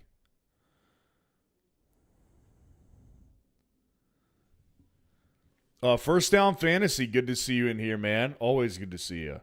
Here's a free pro tip. Been taking Kittle a lot in 3 tight end build because if he's back for the money weeks, then cash. I think that's a great strategy. I've already targeted Kittle a decent amount of times. He's probably one of my 5 most drafted tight ends this year. And I like Kittle. I mean, Kittle at the price I think is well worth it because you're right. If he's right at the right time, then you could win some big money with Kittle. And the question is he going to be right? Mike probably knew I wanted Tyler Warren. Nah, that's okay. I'm going to go ahead and take BTJ again. Because if I don't get Dak, then I could probably get Lawrence back.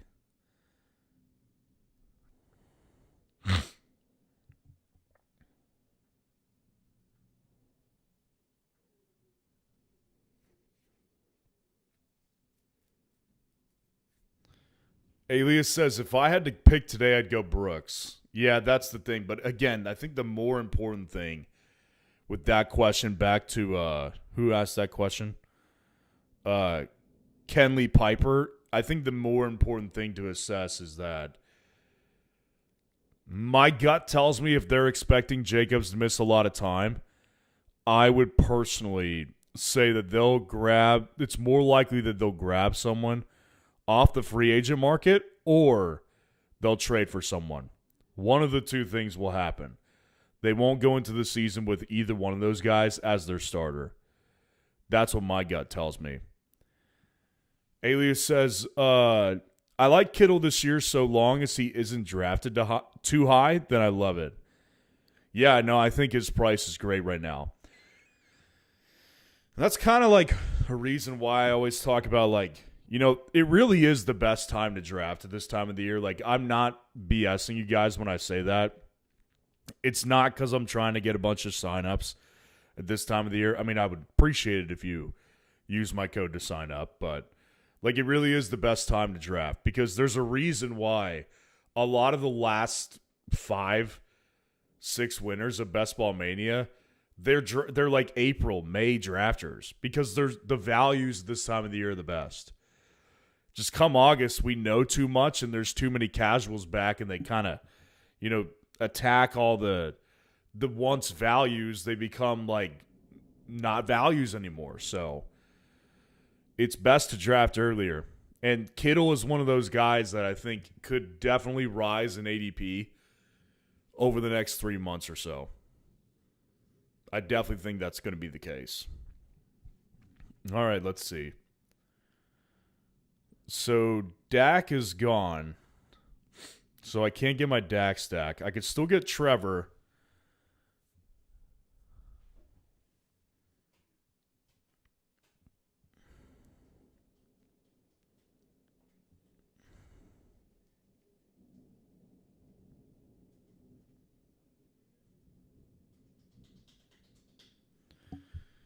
All right, Trevor. I'm not a big believer in you, so don't screw this up. Don't screw it up. Don't you do it. I'm tempted to go Fannin again if he's there. Tempted. We'll see.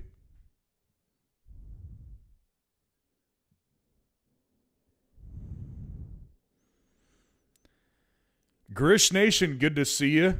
Always good to see you. I want to hear the discussion about Josh Jacobs. Do you think his ADP will be severely hurt because of this? And if so, does that make him a value now? Well, if you haven't noticed, I drafted Jacobs at the 404. So that should tell you right away, like, if you've been drafting, he's been going in like the early to mid third. I mean, at latest, I've gotten him at like the 306. So like, he's been pretty, you know, solidly cemented to that early third, mid third range.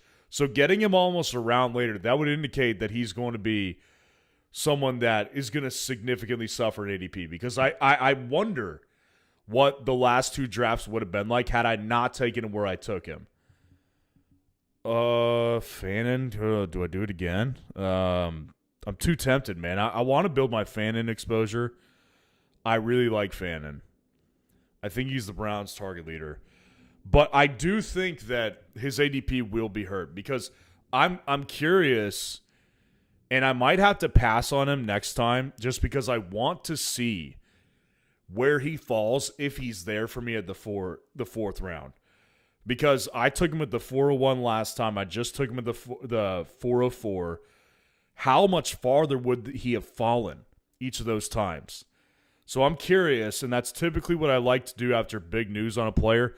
Let the value get settled on its own and then start to draft them. But I like the value. I mean, you could clearly see that I still value him in the 4th round. I think he's a very, very interesting value if that becomes the case and he consistently keeps dropping. So Jacobs, I mean, I think it's honestly, if he doesn't get suspended, he definitely could start out the year on the commissioner's exempt list. Like, unless there's a payoff settlement behind the scenes, if this legal thing drags on and it gets ugly with the details that come out, commissioner's exempt list could be exactly where he ends up.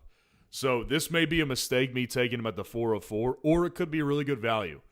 I'm a risk-tolerant person. I like Josh Jacobs, especially at this price. So I'm willing to take the risk. Dante DeMora, I wanted Jacobs, Rice, and Neighbors. Yes. I wasn't letting him get back to you. But I'm next draft, I'm going to make a vow, not going to draft Jacobs in the 4th. If he falls to the 5th, I'll probably draft him. But I won't draft him in the 4th next time. I want to see where he ends up.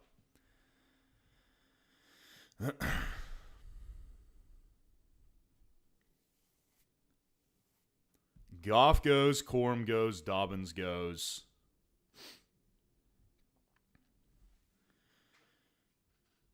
Hallie Lyon, Jacobs went at the 305 for us. Good update. Appreciate the update. I saw him go at like the 308 the first draft we did tonight. So he's still hanging around that 3rd round area sometimes.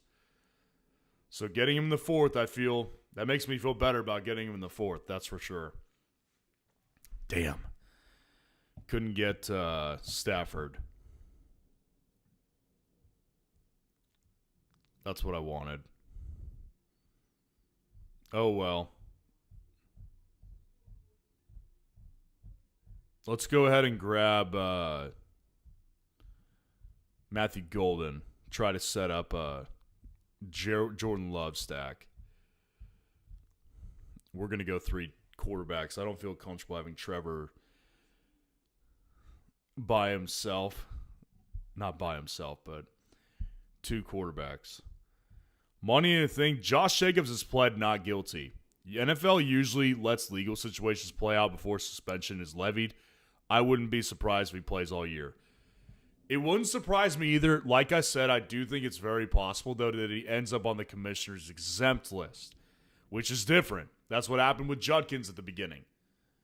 And that one, I think the legal situation got figured out, and then they took him off the exempt list. Didn't suspend him.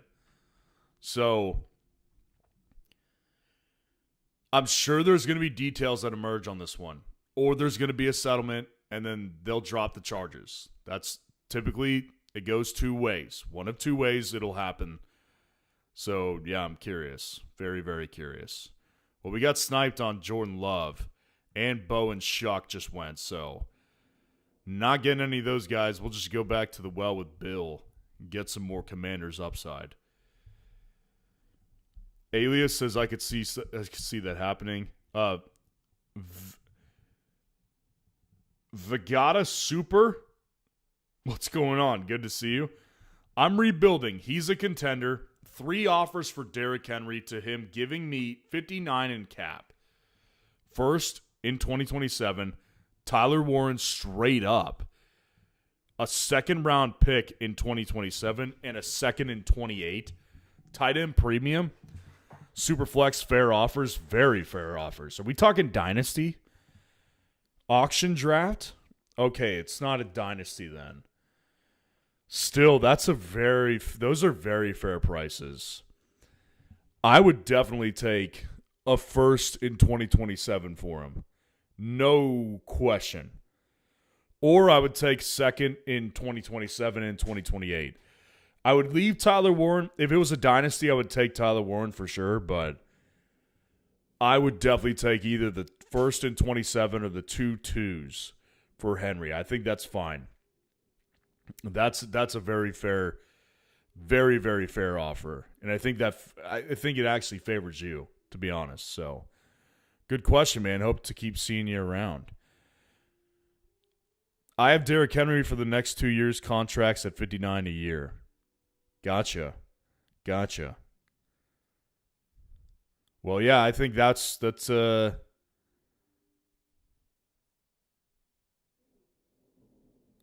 pretty good. I like it. All right, let's see what we want to do. Man. Backed into a corner on these quarterbacks. Not digging that. Well, I'll take Cam Ward again.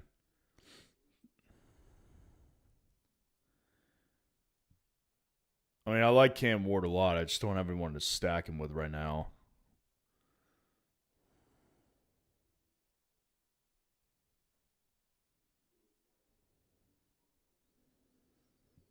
If Likely is there, I'll go Likely.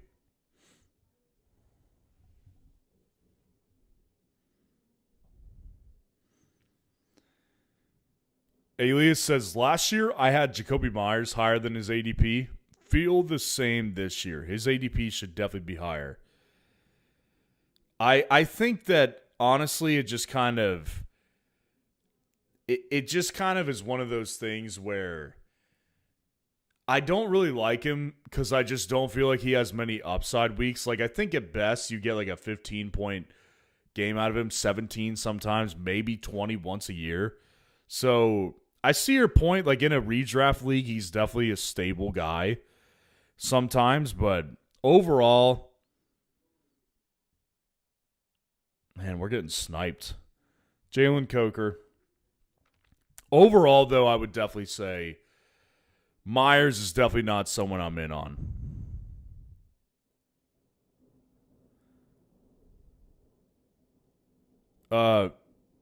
Vegeta, Super, Cortland, number 1 in the 8th round. Crazy.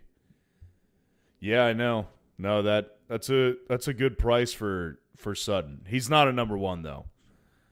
He's not number 1. That will definitely be Jalen Waddle, in my opinion. Money in a thing. Did you vomit in your mouth when you said you were drafting Matthew Golden? No, I didn't. I actually kind of like Matthew Golden's price. It's not the same as Keon Coleman. Let's not forget that. Not the same. Alias, I want to believe in Golden, but his performance last year was uninspiring for a first-round pick. Oh, it was very uninspiring. Yeah, I don't actually. The thing is, like, going back to last year, didn't really like Golden, the prospect. Did not like him. Green Bay has a good track record with developing receivers, though. And at the cost, it just makes sense. It reminds me of Quentin Johnston after year 1. Year 2, he was an extreme value in best ball. So it was like, it makes sense to take this shot. So this year is kind of the same thing for me. I've taken shots on Golden because 9th round price, 10th round price, where you're getting him at, I'll take that all day for someone who could potentially be the number 1. Vegeta Super. The 4 first-round rookies, the Lemon, Casey, and Jordan, pushed down a lot of starters, number 1, in Dobbins, Sutton, Pittman. All people who were drafted earlier now are in later rounds this year. Later rounds.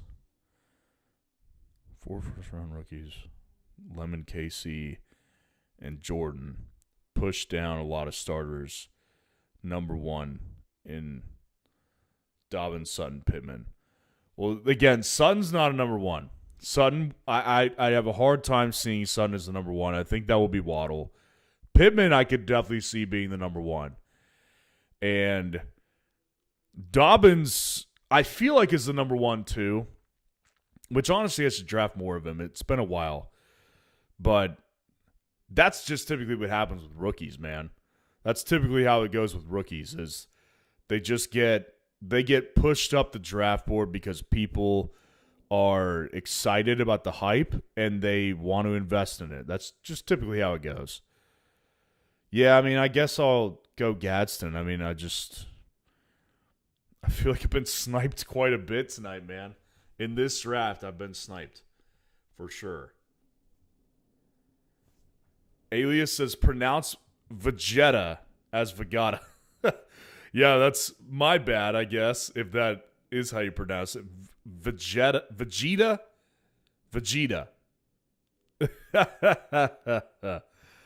Vegeta. All right. That's how we're pronouncing it, I guess. Vegeta says, you totally skipped my question. No, I didn't. No, we answered it. Yeah, the offers on Henry. I would take the first in 2027 or those seconds in 27 and 28 easily. If it was me, it'd probably, like, it's not a dynasty league, it doesn't sound like, so I'd probably end up just taking the 2 seconds. Just spread out some draft capital over the next 2 years. That's probably the one I would prefer, but no, yeah, we answered that like 5 minutes ago probably. So you could rewind the stream and catch that answer.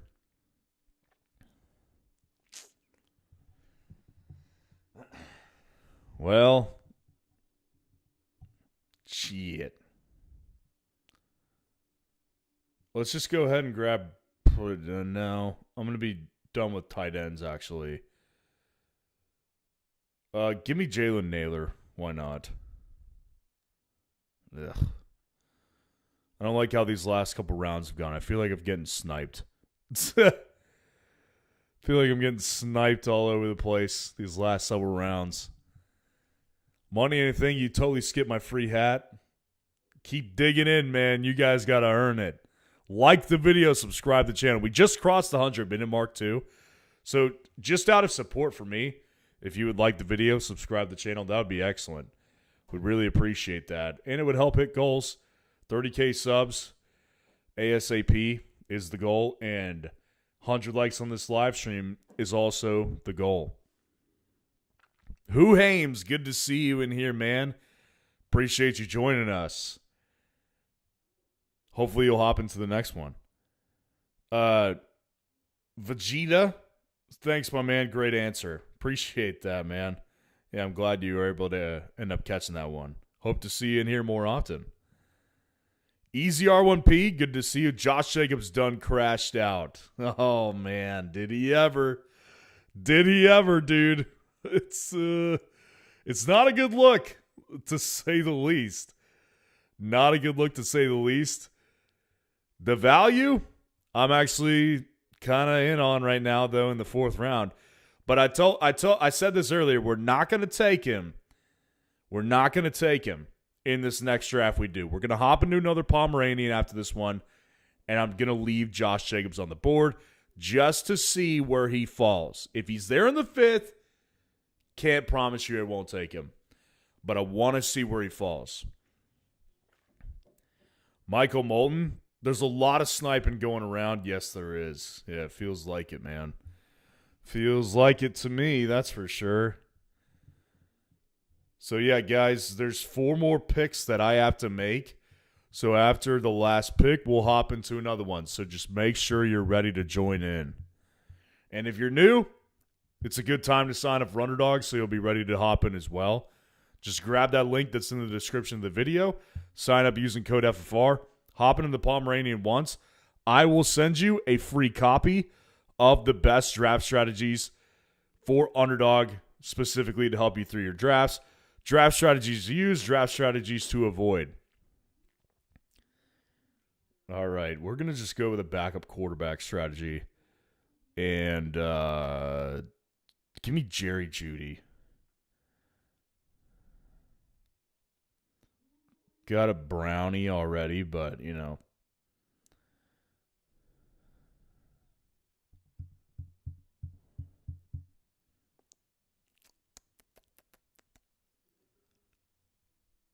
Okay, here's what we're going to do. Jacksonville. Is there any other stack potential? Nah, not really. We'll go ahead and grab Chamari DK. give ourselves some form of stack upside with Cam Ward. Alias, it's fine. Pronounce my name wrong for once, which is wild because Alias is like right there in front of my face. I did, though. You're right. I remember exactly the moment when you were like, I was like, how do you pronounce it? Alias Elias? You're like, just like it sounds. Like, just like a normal human being would. All right, let's go Chamari DK. We'll be done with receivers, and then we'll go running back. We're going to take one of the Green Bay running backs, actually. So I don't really care which one it is. We'll see.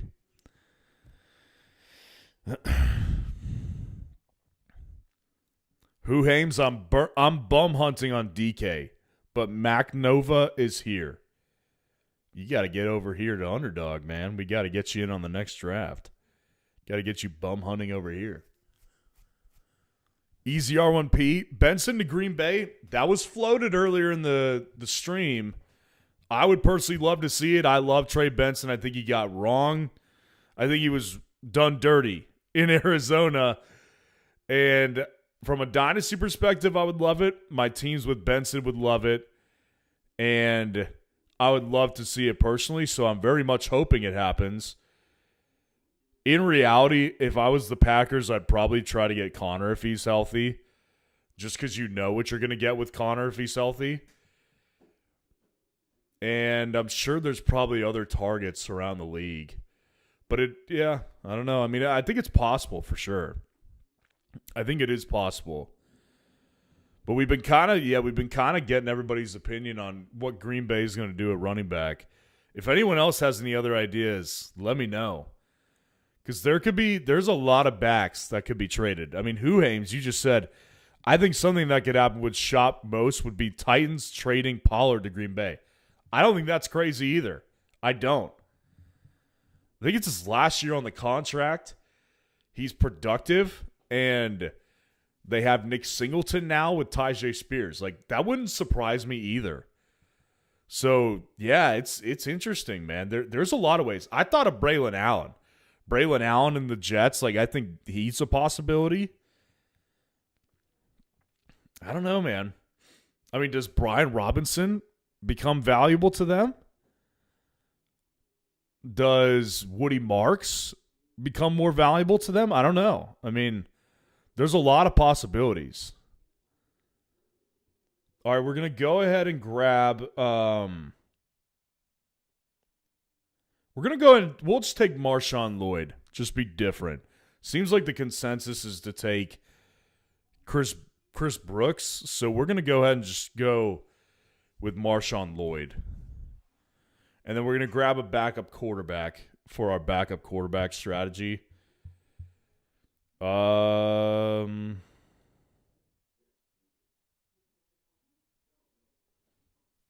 know what? I kind of do like the idea of Carson Beck. I kind of do. Late season upside, I could see him starting late season. Michael Molden, it's Arizona, bad owner, bad GM. That is facts. That is facts. And LaFleur's brother is now the head coach over there, so a deal with Arizona definitely could get done. It would not surprise me in the least. Alias says, hypothetically, if Jacobs missed significant time and they don't sign anyone, do you think they just run less and pass more, and players like Golden and Kraft benefit from it?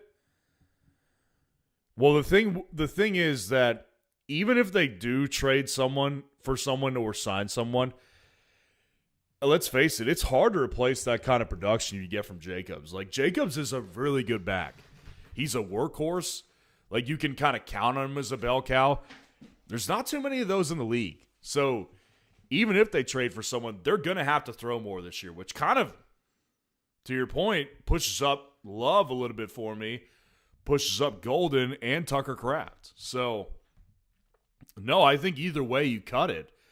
If Jacobs misses time, then they're going to have to throw the ball more as is. So, Yeah, I mean, I think it's I think either way, man, they're just going to have to throw the ball more because it's just hard to find a guy like him. Like, he is a more rarity in today's NFL. 3-down backs like him, they're not just growing off trees. All right, so we went ahead and wrapped it up. Let's go ahead and hop into the next Pomeranian. And I'm not going to draft Josh Jacobs in the 4th. I'm not going to do it. I'm not going to do it. I'm not going to do it. Got to repeat it to myself. Pomeranian, $3 entry, $50K to first place. Really good stuff, man. Really good first place prize. So let's go ahead and hop in. This one is full, so unlikely we got anybody back in this one. Yeah, I have a feeling we didn't get anybody, but that's a bummer.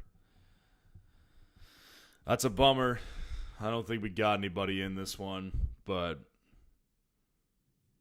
I should have waited a little bit longer. But if you do want to get in the next one, we do. We may be done after this one, or we may do another one. But if you're new and you want to hop in, link in the description of the video. Just use that link. Sign up using code FFR, and you'll get a free copy of this draft strategies Google sheet that I've been putting together for years. It's not free information to me. I'm making it free to you guys who sign up using my code because I want to overwhelm you with the value. Yeah, I think a lot of you guys, man, I'm going to have FOMO, man. I wanted to be in a draft with you guys. I'm going to be the one freaking FOMO. Dang, I'm at the 109 again, too? God.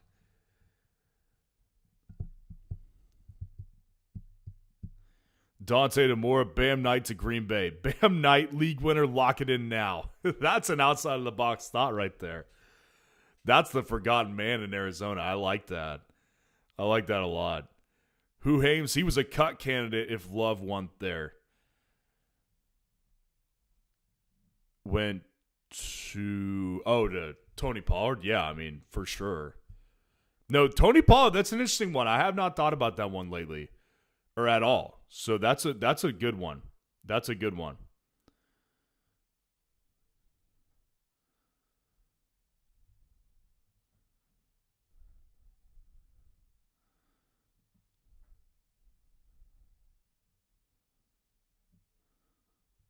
If Amon-Ra's there, that'd be awesome. If he's not there, God, I really don't want to take either McCaffrey or JJ. But I'm lucky. Amon-Ra is there at the 109. I'll take that any day of the week. I like that. I'm bummed I'm not in a draft with you guys. Hallie Lyon said, I would love Pollard to Green Bay, have plenty of Singleton and Pollard shares. That would be excellent for my Singleton shares, too. That would be excellent. And let's face it, I would draft more Pollard, too, if that was the case. Pollard with Green Bay, I like that better. Alias, Pollard to Green Bay, I like. I think Spears could take the lead role in Tennessee. The thing with Spears, though, man, is that if I'm not remembering this wrong, he has, like, no ACL. He's got, like, a degenerative knee that's only getting worse over time, so that's a problem. So I don't know if I could see him as the lead back. But I'll tell you what I can see is Nick Singleton as the lead back. Nick Singleton was someone I liked pre-draft. I really, really did. Lots of running backs going around me. Justin Jefferson is still on the board. Man, if he falls to me, I got to take him. I mean, good God.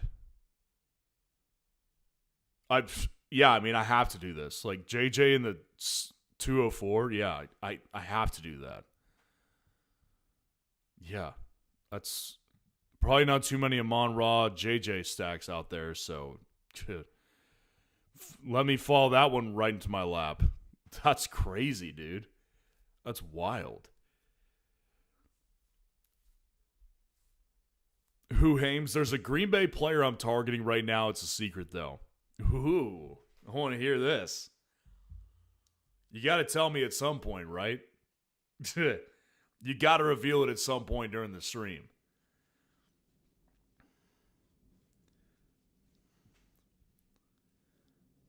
Samer Halibi, good to see you in here.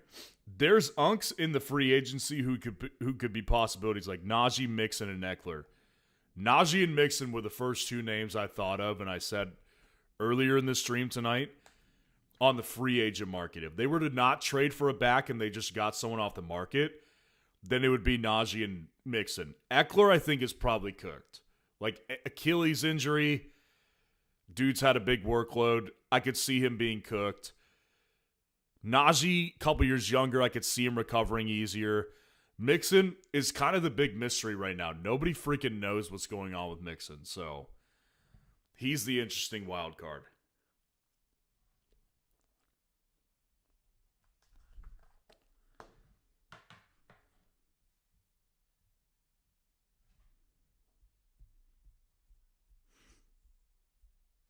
Good to see you, Samer Halibi. Always good to see you. Hallie Line dang in the overflow with Who Hames. Some of us in the other lobby got the 101. Well, keep me posted on how y'all's draft goes. We might run another one. We're going to need some more likes, though. We need more likes on this video if we're going to do another one. So like the video. Subscribe to the channel. We need to get these numbers up.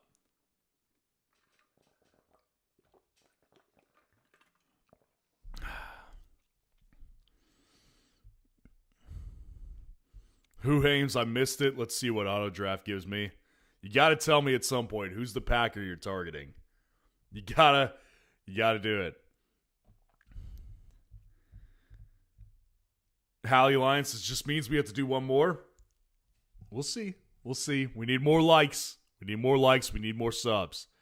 Like the video, subscribe, and we'll think about it. We'll think about it. All right, Jacob's still on the board. I'm leaving him. Okay, what do we want to do now, though? We could do this. We could do this.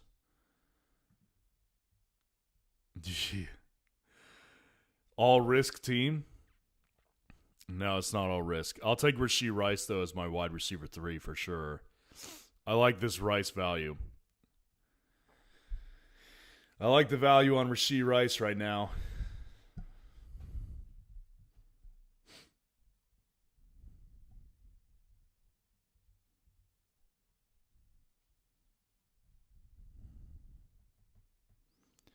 Dante DeMora, I took Bam in one draft and it updated his ADP from blank to 216. You were the one guy who did it. Oh, that's hilarious. That's so good. Oh, man. Excuse me. Josh Allen did fall. I didn't even realize that. That's crazy. I didn't even see it in front of my face. I could have done it, though.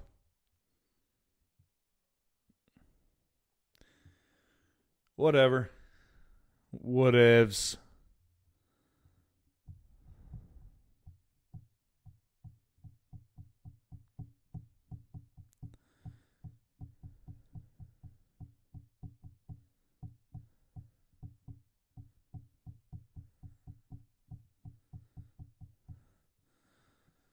All right.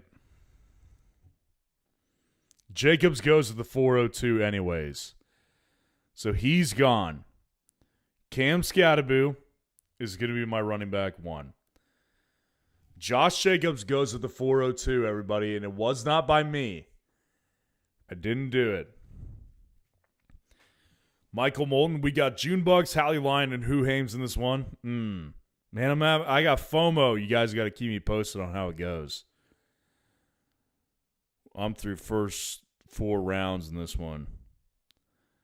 Alias, watch him stack Justin Jefferson with J.J. McCarthy instead of Kyler. I probably would do that, honestly. I probably would.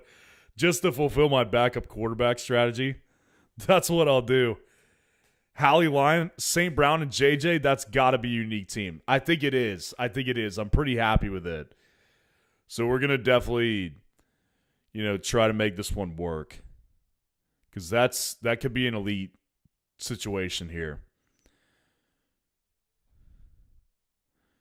Who Hames? We testing my ranks. Ooh, good for you, man. Hallie Line, I'm really hoping this happens. Maybe I will, you guys. You never know with me. You never freaking know with me, I'll tell you that. Big CEO 2K, good to see you in here. Amon Ra and Jetta gift wrapped. Yeah. I never thought I would, in 1,000 years, that would fall to me, but you got to take it, right? I mean, JJ in the 204. Jeez. That's a crazy value right there. I'm not the biggest JJ guy, but I'll take him to the 204. No questions asked. That feels great.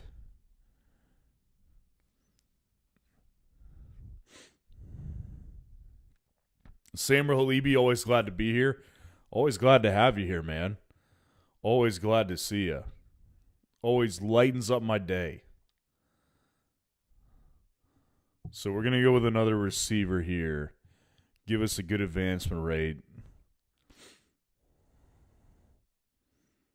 Let's face it, having JJ is going to put that 16.2 number advancing the playoffs. He alone in the second with Amon Ra is going to put that number higher if he works. DJ Moore, I'm not letting this guy get this Josh Allen DJ Moore stack. No way. Give me DJ Moore. No way I'm letting that happen. Crazy. DJ Moore's my wide receiver 4. Give me that, dude. I love this team. I love this team so far. I am big on this team. Well, just for you guys' info, this draft is going all right for me. This draft is going A-okay for me. Money in a thing. I hate root canal almost as much as 11 Spot hates drafting wide receivers.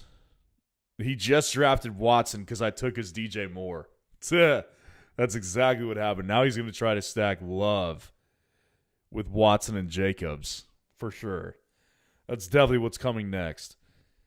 Lamar goes to the 512. Zay Flowers stack. That's actually pretty nice.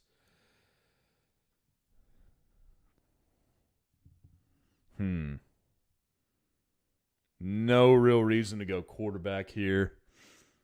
I'll go Chuba as my running back too. Running back 2024, baby. Run it back for me. And if he's not there, easy Tyler Warren.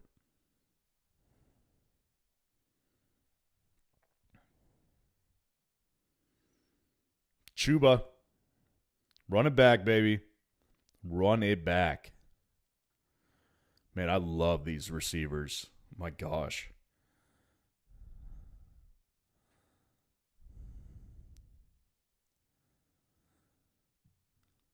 Who Hames could get JJ Amon in pre-draft, but not anymore.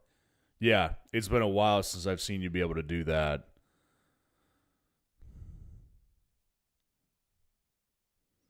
Hallie Lyons. So far, I have Jamar, Chase Brown, Trey McBride, Ladd, and Reach for Joey B. Don't blame you, man. I would have done the same thing. Would have done the same thing. Got to make sure you get that Jamar and Chase Brown stack. So, makes sense to me. Lions, Walter, he snuck up and grabbed Burrow in the 6th to go with T. So, Bearman couldn't get his Burrow stack. But Tyler Warren fell to the 610. That's a good value for him. Who Hames? My ranks got me Zay Lamar Rice. Not bad, man. Not bad. Jedi Loco, I smell one more palm coming after. We'll see, guys. We got to get that like number up, baby. Like the video, subscribe to the channel if you want to see another one. Maybe we'll do it. Maybe we won't. We'll see. We'll see how we're feeling. I am actually getting kind of tired, but we'll see. Get those likes, get those like numbers up. Francis the Sith. What's going on? Good to see you in here. Not sure if people on DK are Riri, but somehow I landed CD with Dak. I'm curious to know what the difference of drafting on DK is versus underdog. I don't have a DK account, so I don't know the difference. But CD and Dak is definitely a stack I've done several times, so it's pretty accessible on Underdog. I'm kind of curious to see the difference between DK drafting and Underdog drafting. Also, guys, if you don't have the incentive to like the video yet, we just crossed 2 hours on the stream, so please like the video. Please subscribe. Help the journey, baby. We've been running streams every night, which has been awesome. I've been having a ball. I've been having a ball doing these streams with you guys every night. Okay, well, we'll definitely want to target Rasheed and Mahomes, but we don't have to do that right now. So we're just going to go ahead and grab. We need to make sure we grab a running back. We'll grab Rico.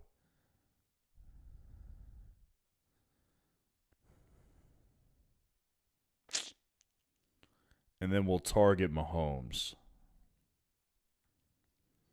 On the field for OTAs. Well, that's good. That's good news. Herbert, Lawrence, they're off the board.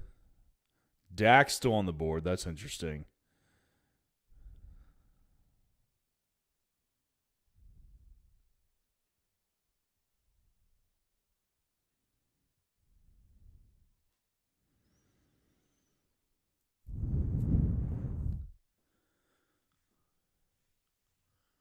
Mahomes, can you make it? Can you reach it? Yep. Mahomes makes it. Dak's still on the board, though. That's going to be a good value for someone. Whoever has CD is going to get him. Nope. Dak goes. Not to be stacked with CD Lamb, which would have been pretty great value in the 8th. Dante DeMora, May, A.J. Brown, Neighbors, Gibbs, Bucky, Ramondre, Loveland so far. I like it. I like it.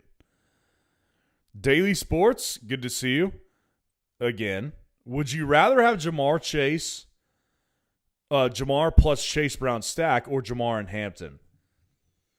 Just because I want the Cincy stack, I'd rather have the Cincy stack. I love Hampton, and I like him better than Amari and Hampton. Or I'm sorry, I love Hampton, and I like him better than Chase Brown. Stand alone. But just because if it's a best ball format, just because of the Cincy upside, I would rather take Jamar and Chase Brown and stack him with Burrow later. So that's the only reason. If it was redraft, then I'd go Jamar and Hampton. Good question. Alias, my friend and coworker's Rams fan, thinks that when Stafford retires, assuming Ty Simpson is decent, they will make a huge effort to trade Simpson for Burrow. Think that happens within 3 years? I mean, they might try to do that, but who would take that? Like, definitely not the Bengals. The Bengals are not trading Burrow. That's like impossible to conceive. The Bengals will not trade Burrow. I'm sure they want Burrow. More than half the league wants Burrow. I mean, could you imagine? The Rams would not be the only team calling the Bengals on a daily basis if they knew that they could sell Burrow. Like, the Rams getting Burrow in a Ty Simpson trade is inconceivable. Yeah, he might be a little Looney Tune. I mean, I'm sure in theory, like, who would not want to do that trade? But, like, the Bengals would never give up Burrow for Ty Simpson. They would never give him up, period. Like, no, that's not happening. That's just not happening.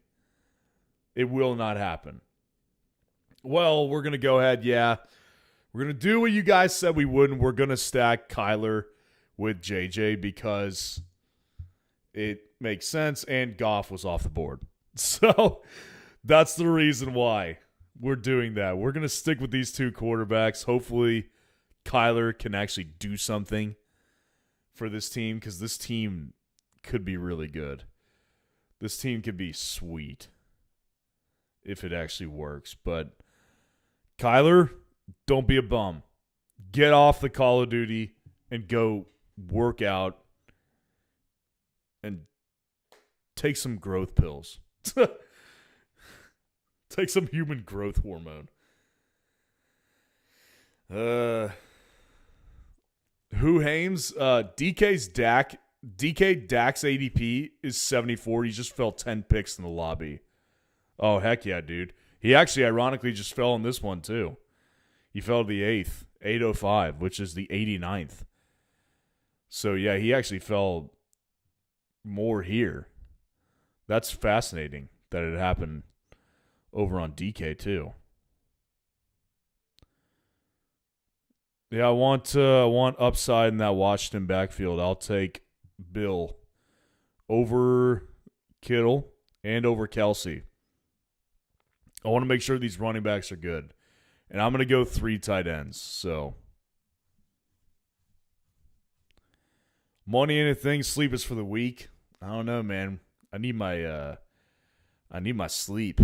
I need my sleep, so we might run another one. We'll see. We'll see. Just keep liking that video if you haven't already. Smorl, what's going on? Good to see you. Why is Stack better for best ball? Well, historically, like research purposes, it's just been proven to be more effective in a best ball because just think about it logically for a second, right? Like I just drafted Mahomes and Kyler to stack with Rashee Rice and JJ. So I drafted Mahomes first, but that doesn't mean Kyler can't have the better week in fantasy. And in best ball, I don't have to set the lineup. So that's the beauty of best ball is that this team is the team that I have. It's a curse and a blessing because there's no waiver wire, no trades, but my best possible scores are logged at each position every week. So let's say that Kyler and JJ, they go off for a combined 60 points one week. Well, then I'll have those two guys scoring because if Mahomes has 15 points and Rashee Rice has 2 in the same week, then I don't have to worry about those guys clogging it up just because I drafted them first. So just historically, you're able to kind of compound the best possible weeks from a quarterback and a pass catcher on a best ball team better than you will in redraft because, for example, if you draft Goff with Amon-Ra St. Brown in a redraft league, most of the time people are not shooting for Goff as their quarterback one. So you're not going to start Goff every week, and you might miss a 30-point game from Goff and a 30-point game from Amon-Ra. In best ball, you won't miss that because you don't have to set your lineup. So that's kind of the simplified answer for that. Good question, though. It's always important to answer that question for people who don't play best ball because there is a rhyme and reason behind it. Wow, I can't believe both Kelsey and Kittle are back. I'll take Kelsey just because it makes sense for the stack. But hopefully Kittle can make it back too because that'd be great. I would very much appreciate that. Alias, they said they think it'll be similar to Goff for Stafford, assuming Simpson becomes as good as Goff. That's a big assumption in and of itself. I mean, Goff's a good player, man. Goff's a good player. We know nothing about Ty Simpson. I mean, people are hard-pressed to tell me that Goff will be even an average quarterback. Like, honestly, I don't know. Like, Ty Simpson is – or not Goff. Goff is a good quarterback. Goff's a very good quarterback. Ty Simpson, you're hard-pressed to tell me he'll be even average. I mean, he's got the coaching on his side, no doubt, with McVay. But Ty Simpson is limited athletically. And I'm not sure – we're not going to go tight end because all of them got taken. They've been taken. We're going to go ahead and just grab Woody Marks. Stay true to the roots. Stay true to the roots. Get Woody. Be done with running back. Yeah, I think you're hard-pressed to tell me that Ty Simpson is even half as good as Goff. I mean, he doesn't have the size of Goff, number one. Number two, I don't know if his arm is as good as Goffs. I think that's such a crazy thing to even think about. A lot of ifs 3 years from now, but anything is possible. Anything is possible, but like the idea of trading for Burrow in and of itself is a crazy thing. Like, for example, a well-established quarterback in the league, right? Somebody like a Jordan Love. This is a good quarterback. Like, Love is a good quarterback. Cincinnati wouldn't dream of trading Burrow for Jordan Love. Same thing with Baker Mayfield, established quarterback in the league. Cincinnati would never dream of doing that. Now, those guys are, roughly the same age category. It doesn't matter. Like, the point of the matter is, Dallas, Cincinnati wouldn't trade Burrow for Dak. Cincinnati wouldn't trade Burrow for Herbert, probably. Like, the list of quarterbacks that could be on the table in a trade for Burrow is so small. It's so small. And I don't think that they would take him for 3 first-round picks. The idea of trading for Burrow is a crazy idea by itself, especially when you think of Ty Simpson as part of the deal. Maybe 3 years later, we'll look back on this rant as ridiculous and one of my all-time worst takes. I don't think that's going to be the case, though. That's crazy to even think about. Smorl, I gotcha. Thanks. Always, man. Appreciate you joining the stream. Hope to keep seeing you around here more often. Michael Moulton, you can do it. Push that confirm button and let's run one more. You guys are tempting me for sure. You guys are tempting me.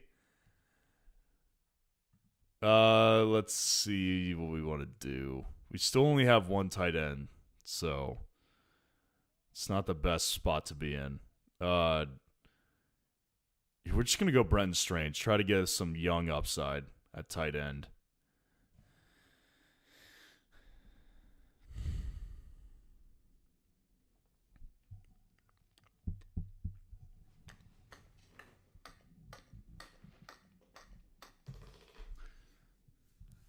I definitely need to go to the bathroom if we're going to do this again. Definitely need to hop in the bathroom, give you guys time to get ready to join the same lobby as me.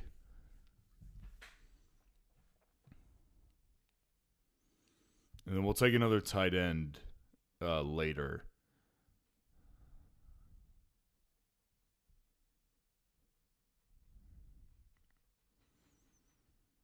We probably just should have taken Hawkinson, but maybe we'll take him here. Yeah, maybe we might take Hawkinson, actually. Just try to see if we can... Maybe I'm really wrong on the Vikings. And Kyler's great, JJ's great, and Hawkinson has a rebound year. Maybe I'm wrong. So if Hawk's there, I'll take him.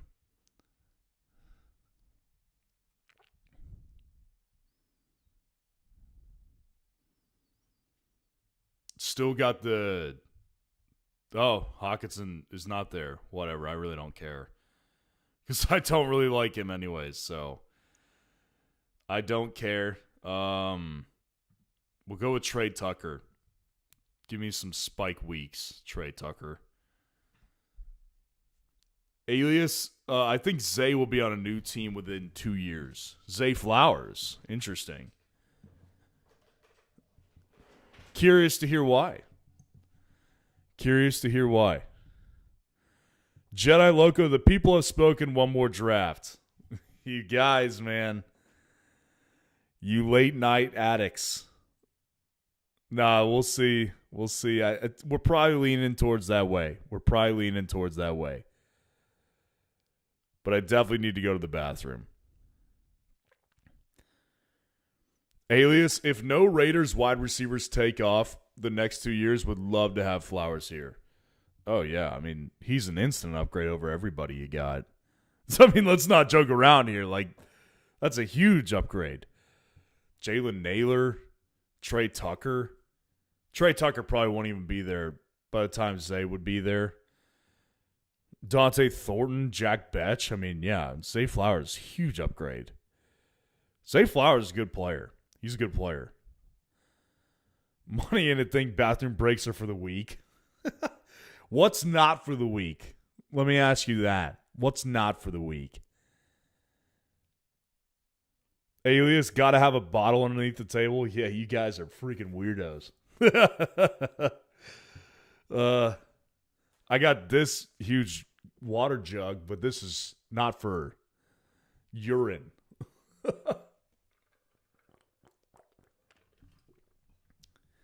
I drink like 2 gallons of water a day, dude. That's why I have to pee so much. Jedi Loco, they sell Pampers for a reason, bro. Just saying. That's what I need, right? Some Depends. That's what Depends. That's the adults, right?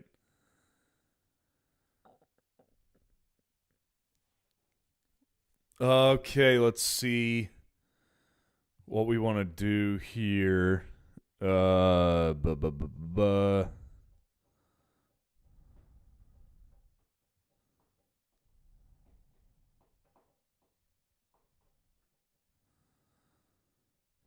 Hmm. Hmm. Hmm. Hmm. Hmm. Hmm. Hmm. I know what I want to do.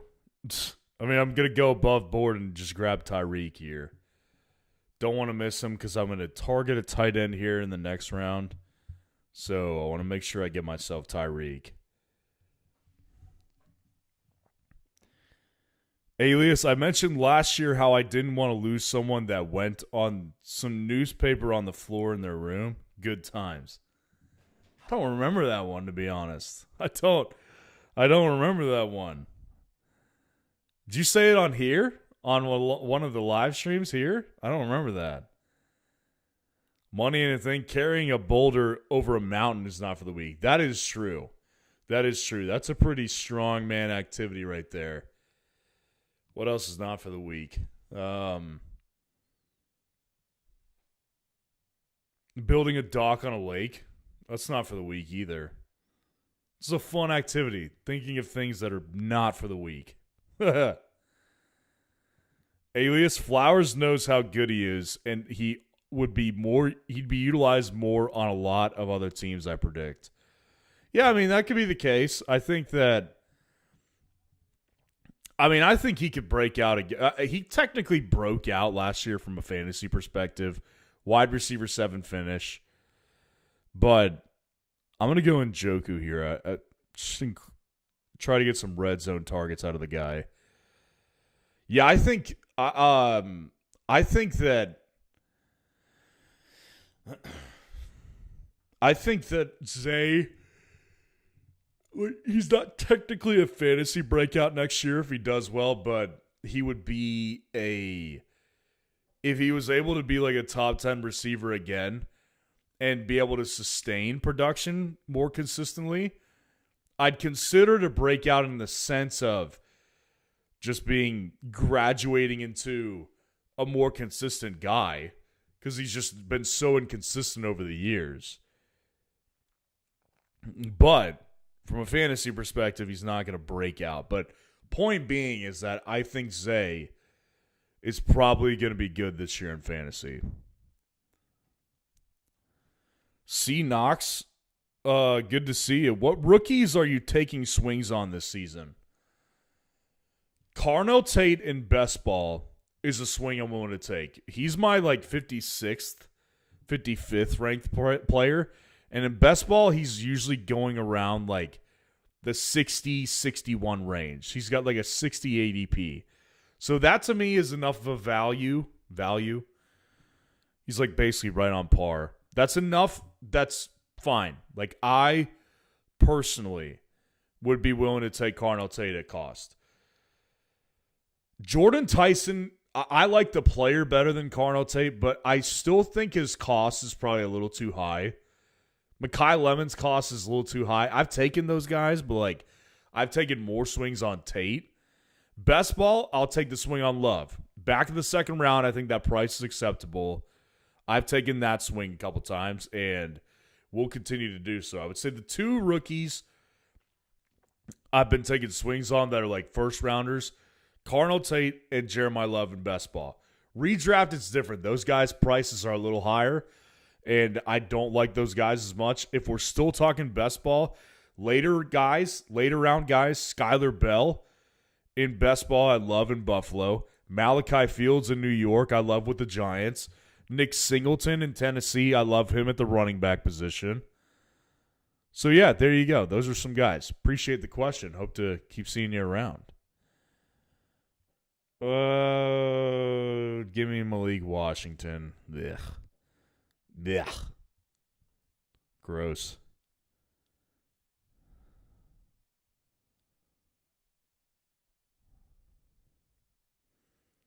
Let me go different here. I'm going to go Cooper Kupp if he's available. I don't have much Cooper Kupp. I love fantasy football. I just don't understand how Flowers hasn't had his breakout year. He has all the tools. Yeah, like I said, he technically did break out last year. The reason why is because he had a really strong finish last year. Like, I think his last 4 games, like his last month was really good. And that's really what projected him to a top 7 finish. So he technically broke out, but again, didn't feel like it for a lot of the season. And that's kind of what I'm wanting this season is more, more, what's the word? I'm getting tired.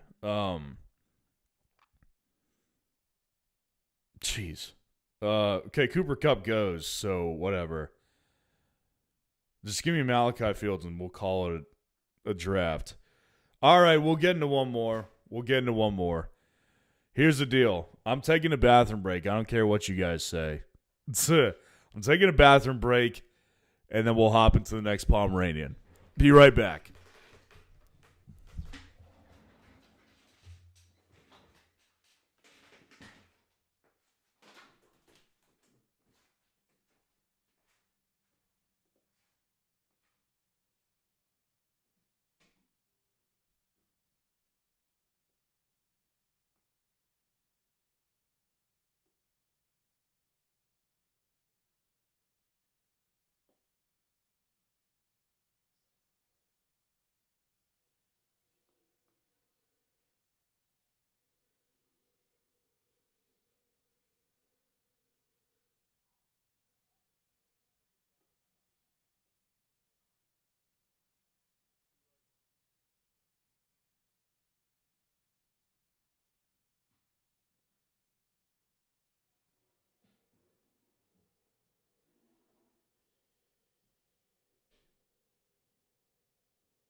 Whoa. Almost tipped over backwards. Welcome back. All right, we'll give people a couple seconds here. We'll give people some time. Get ready to join the Pomeranian, man. $3 entry, $50K to first place. That's a good first place prize for a $3 entry. Time to do it, man. Time to do it. If you're new and you want to hop in just the $3 draft, give Best Ball a try. It's the time because I've got the best offer in fantasy. What you need to do, grab that link in the description of the video. Play Underdog Sports. Use code FFR to sign up for Underdog. When you sign up, hop into the Pomeranian, and I will personally send you a free copy of this Best Ball draft strategy sheet that I've been putting together for years. This is not free info. I have to pay for it. I'm giving it to you for free when you use my code, just because I want you guys to have a good amount of value and help for you guys, especially new people in best ball. This is very helpful. So let's go ahead and hop into the Pomeranian. Let's freaking do this, man. Waiting on 6 people. This lobby is ripe to be filled, man. Let's get this filled. This is going to be the last one, though. This will be the last one. So let's make sure we get in. 4 people left. 4 people left. Alias says, because the Ravens just don't use him like that. Now, maybe that changes with the new head coach and OC, but I expect him to leave. Yeah, like I said, he broke out. He did technically break out. He did. But I think he has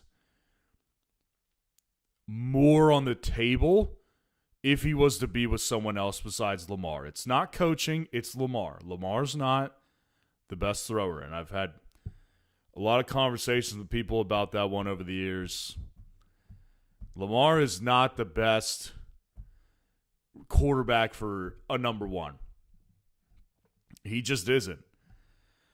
All right, we got some good people. I'm at the 109 again. Thank the Lord. Yippee-ki-yay. I'm at the 109 again, but we did get Hallie Line back in here. We got the June Bugs back in here. We got Tutu Wee back in here. And we got Mike. So let me know if you were able to make it in here as well. I am very happy that we were able to get some people. So this is it right here. This is it. Let's make it a good one. Let's make it a good one. Jedi Loco, eating hot Cheetos while drinking a Coca-Cola is not for the weak. What happens? Because I love hot Cheetos, but I'm not a soda guy, which is great because I'd be freaking fat. I'm already fat now, but like I'd be way fatter if I liked soda. What happens when you eat Coca-Cola and when you drink Coca-Cola and eat hot Cheetos? I'm curious. What does that combo look like together? I need to know.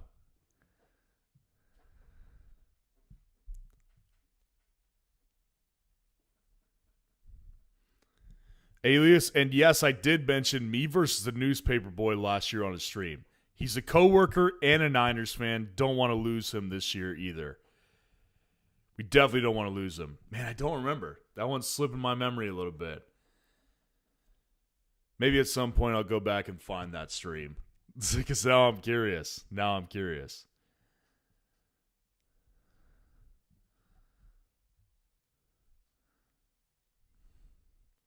I love fantasy football. I did not know Zay finished 7th last year. Sure didn't really feel like it.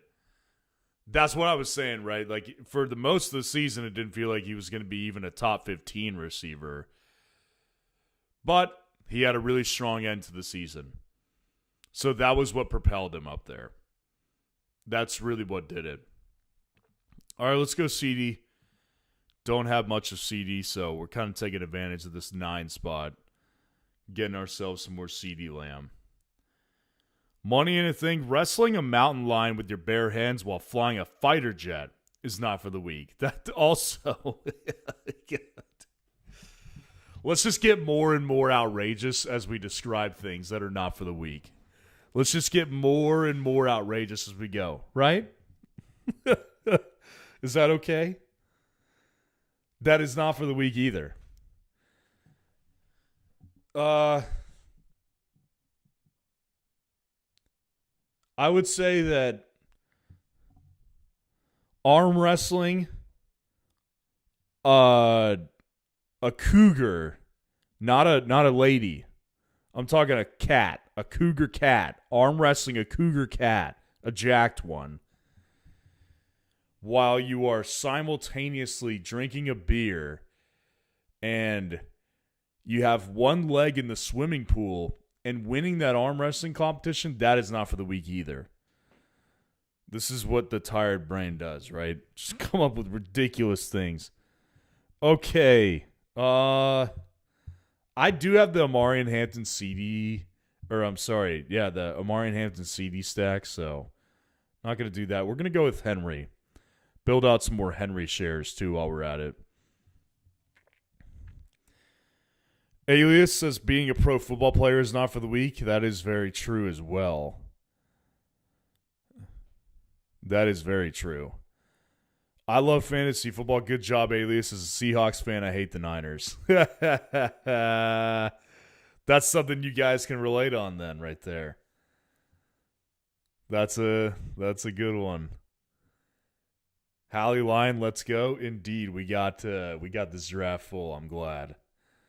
Alias, y'all ever put peanuts in your Coke? It's good. Never had Coke in my life, and certainly have never put peanuts in it. That's interesting. You put them in the Coke? Like as you're drinking it? You don't just like eat them? That's interesting. Who Hames, they started and ended very strong. That is exactly correct. He did start strong as well. Very rough patch in the middle of the season, though. The majority of that season was a lot of 5-pointers, 10-pointers. But he did start and finish very strong. Alias, flying into the sun while wrestling a shark is not for the weak. That is also very... that's definitely not for the weak. Rescuing a cat from a burning building while swimming a marathon from Miami to Cuba is also not for the weak. That is definitely not. Had to specify he's wrestling a cougar cat, not a cougar woman. Well, it just didn't. Someone would have taken that one out of context. Somebody would have done it. I love fantasy football. Not a big Coke guy, but I'll try it. See, this is what happens. We get going this late. It's 11:35 Central. This is what happens. Things are taken out of context. This is what happens. Alias says, like you open a bottle of Coke, drop some salted peanuts in, then drink and eat it. It's better than it sounds. If I drank Coke, then I would give it a try, but I don't like soda, and I don't plan on. I have a weak stomach, man. Like any kind of carbonated drink. Like I can't drink beer. Like I'm not a beer drinker. I like whiskey. I like chispas. They're like margaritas, but they're not flavored. That's a San Antonio thing. Wine. But I can't drink beer. Like one sip of beer, I'm done. I'm done for the night. My stomach is going to turn. I'll be in rough shape. Josh Jacobs still on the board. Not doing it, though. Not doing it. Okay, wide receiver, running back. That's what we just did. Wide receiver, running back.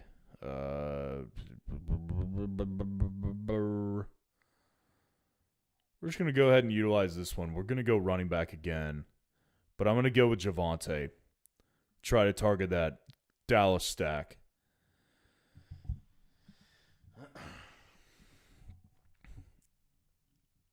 Mick Nix, what's going on? Not being weak is not for the weak. That's right. That is definitely not for the weak.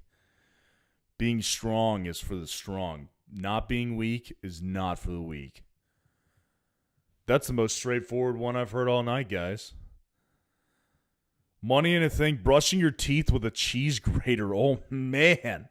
While putting out cigarettes on your bare chest. That one might be the most accurate one of the night. That one actually, that probably is the most accurate one of the night. I think you take the cake on that one, money in a thing. That one is brutal. How the hell did you come up with that? That's what I want to know. Alias, anyone try milk and Pepsi? I haven't had to do it, but that's been a fantasy football punishment I've been a part of. I've watched someone run the Pilk mile. I have. I was laughing my butt off. I can tell you that. Okay, we're going to go another running back here. Jacobs went off the board to the 402. We'll grab Cam as our running back 2. Or running back 3. I don't drink Pepsi, but I'm sure that combo is fine. I don't know. Yeah, like I said, I've never personally tried it, but I have definitely been a part of a fantasy football punishment. That was the Pilk mile. And that, let me tell you, that poor bastard, he was freaking puking. He was puking.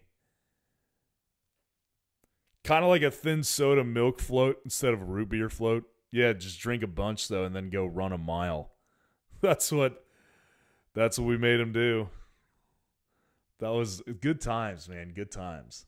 Yeah, that was several years ago. I think after that one happened, I think we outlawed it. I didn't outlaw it, but I think it was decided amongst the group that was too intense.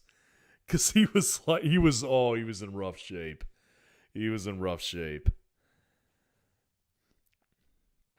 I love fantasy football. Haven't really heard a lot about talk about Henry this year. Wonder if he could surprise people. I mean, on one hand, it's not really a surprise though, right? Because it's like you expect him to be great if he's healthy. Like, would it really surprise anyone if he had like a top 5 finish? It wouldn't surprise me. You know, the thing I've settled on is as long as Henry is healthy, he will continue to be a top 5 worthy guy. Top 5, top 10. Anywhere in that range. I think we're probably done with top 3 Derrick Henry, but top 5, top 10, if he's healthy, that's what I'm expecting. So, no, I mean, it wouldn't shock me at all. I think what's going to take him down, I've rested on this. I think what's going to take him down at the end is an injury, and he'll just never be the same after that. That's what I think is going to stop him. Wide receiver here. And I'm good with Rome or DJ. I'll go Rome. I've got more DJ. And the only reason that is because I've just got a bunch of Josh Allen, so I've been stacking DJ. But I like Rome better.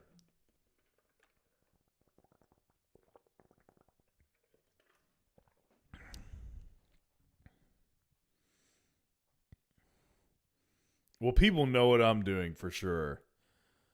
People definitely know what I'm doing. I'd be shocked if you didn't get the memo.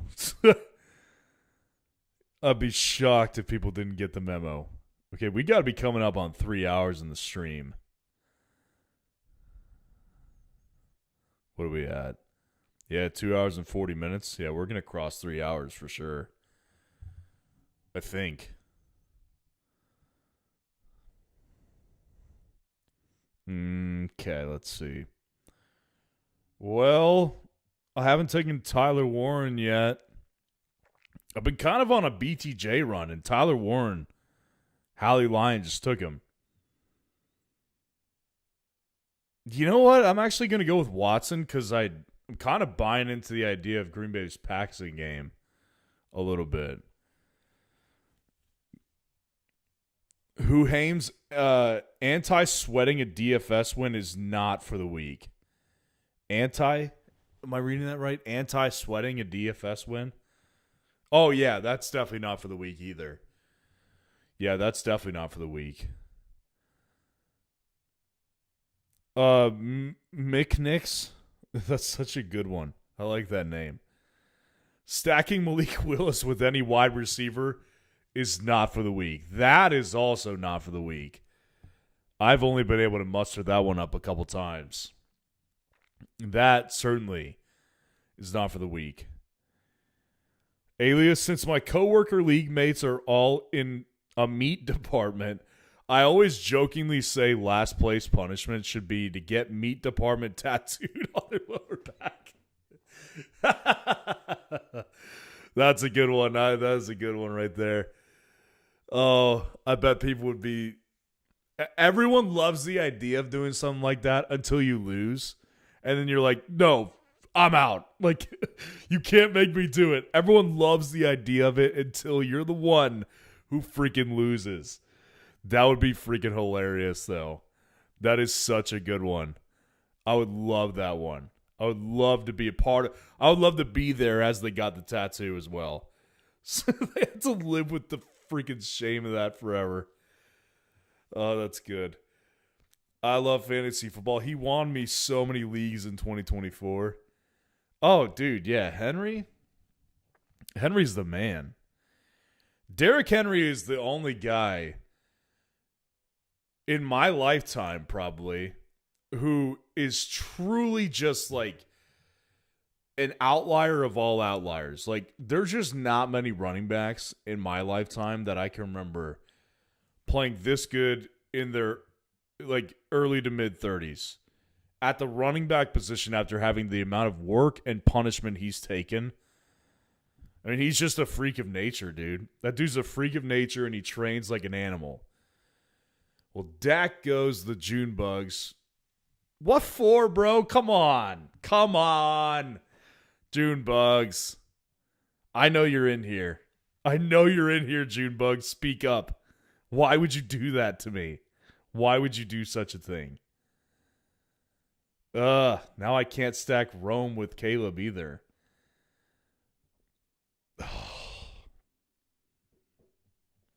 Let's just go in on the Jordan Love stack with Tucker Kraft.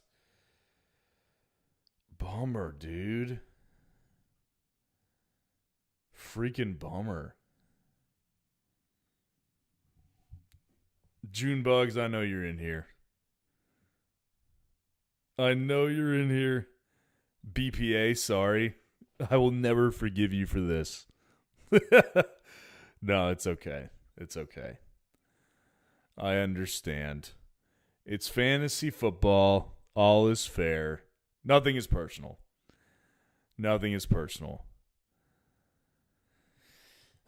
Alias says, maybe we could do it as a temporary tattoo, like henna, and to walk around a pool shirtless. That could be funny. No, you got to do it permanent tattoo. If you're doing it, you got to make him do it. Like, only if it's not you, right? Only if it's not you. That's so good. I freaking love that. I'm going to go with Dart as my quarterback one.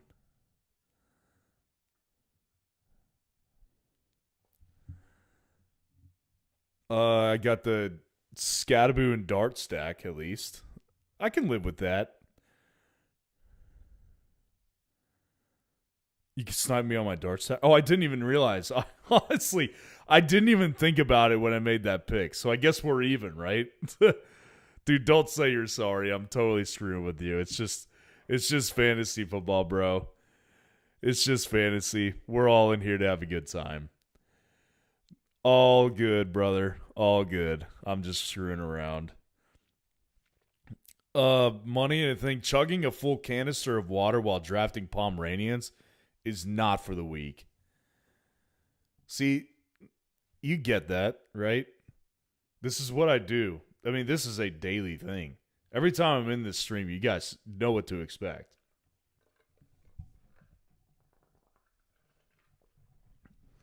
I'm constantly chugging this thing throughout the day. I mowed the lawn today. And I did it like right in the middle of the freaking day too. It was like 95 degrees outside. And I just came in and I chugged like probably at least 3/4 of this thing. Like as soon as I got inside, I was like brutally hot. So I've probably drinking close to 3 gallons today. Usually I drink like 2. Probably close to 3 today, actually. Alias, think Derrick Henry will be on any other teams before he retires? I mean, it's possible, dude. See, guys like Adrian Peterson extended his career for a long time. Frank Gore was on a couple teams at the end. It's possible, for sure. Henry just seems like he's addicted. He seems like he's in love with the game. So it wouldn't surprise me. That wouldn't surprise me at all.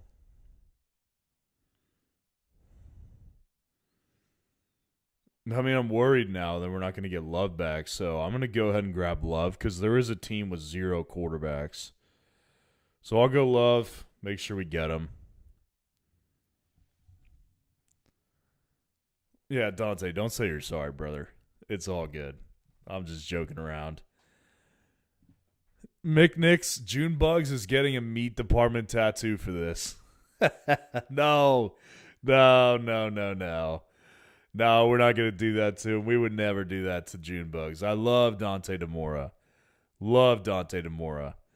Dante knows I'm just joking.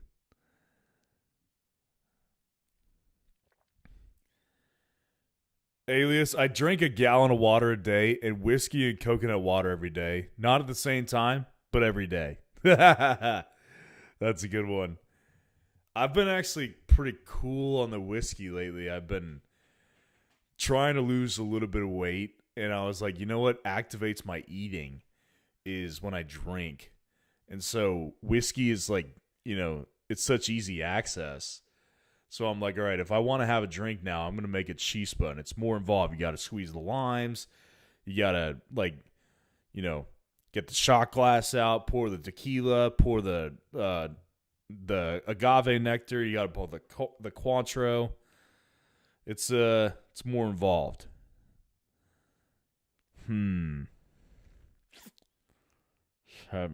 For J.K. Dobbins. Give me J.K. I might stick with that 4, actually. I might do that, actually. We'll see.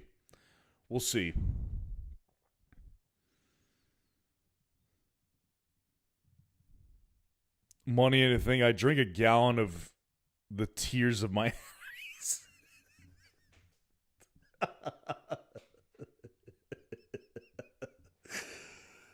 eyes. When it gets this late, it just turns into a comedy show, dude. Just turns into a comedy festival with a comedy mothership in Austin tonight. I've never been there. I live like an hour and a half from Austin, depending on traffic. Sometimes I can get there in like hour and 15 minutes. Never been to the comedy mothership. Alias said ruthless. That was a ruthless one right there. That's so good. Oh, that's too good. Jeez, my God. Oh, my God.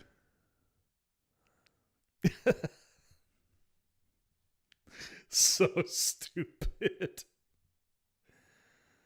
All right, I think I'm going to take 3 quarterbacks. We're going to take 3 quarterbacks, and then we're going to just settle with 2 tight ends. KC falling, man. Again, I do like that value. I'm going to go with KC and just hope we get a tight end that we like. Kelsey goes. Money in a thing. Oh, I'm hilarious, as you can tell. Yeah, dude, you need to go to the comedy mothership. Go freaking tell some jokes on stage over there. Joe Rogan will let you. Oh, man. Having a good time, man. Having a good time with everybody. It's 11:52 Central Time. I'm getting pretty sleepy. Sammer Halibi, I like my team at 3. Let's take a look. Yeah, let me make my pick first, and then we'll take a look. Well, let's see what this guy does. I have a feeling he's going to go tight end. No, he goes Cam Ward. Okay. Interesting. Heavy hitter. Punting on tight ends more.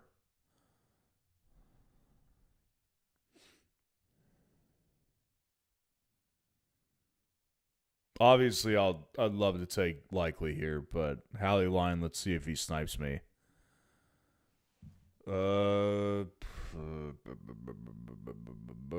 Let's do Isaiah Likely for sure. That's a good 2 tight end situation there. I like that a lot. Nice. I like that. I like this team pretty decently. It's a pretty decent team. Okay, yeah, Sammer Halibi, let's check you out. Jamar Chase, Trey McBride, A.J. Brown. Good start right there. Bucky, Travion, Drake May to go with A.J. Brown and Travion. I like that. Alec Pierce, Rico Dowdle, Josh Downs, Aaron Jones, Jordan Mason. So you're going to target Daniel Jones, I see. Yeah, dude, that's a good one. The 2 Minnesota backs I'm not really sure on, but outside of that, I like it. I like what you've done with the place, man. Like what you've done with the place. Money and a thing. A buddy of mine from high school does stand up in San Antonio. Actually, small world. I don't even know where you can do stand up in San Antonio. I'm sure there's somewhere, but you went with Daniel Jones there. That's good. That is interesting. That is funny. Yeah, I have. I have never. Well, I've been to shows here in San Antonio. Like, went to a Bill Burr show back in like 2021.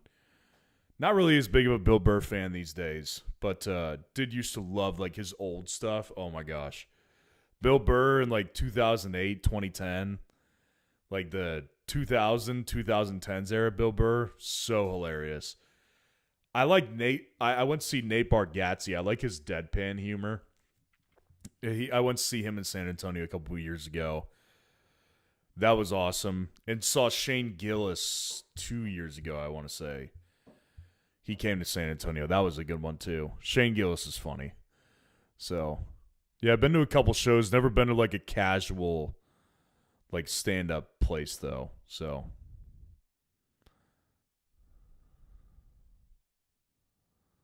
all right, let's see what we want to do.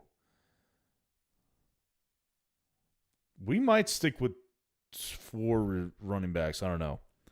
We'll keep the option open, but we're going to go ahead and grab Jalen McMillan.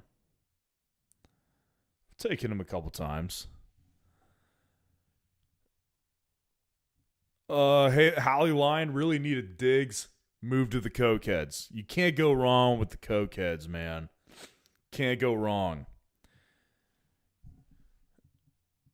I'll tell you what. Stephon Diggs. I tried to stack Jaden Daniels with Stephon Diggs. I ran a draft earlier today, and I tried to do that, and I got sniped because I like the potential of Stephon Diggs going to Washington. I feel like that fit makes a lot of sense. Alias, what do you guys think will happen with Jacoby Brissett? Maybe the Cardinals just trade him. I mean, honestly, it's so funny, like,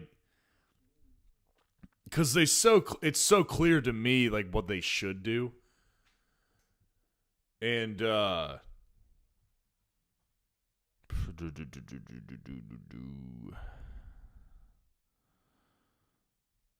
give me DeJon Stribling, I guess.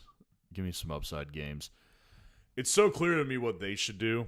I don't know if they're going to do this, but to me, what they should do is that.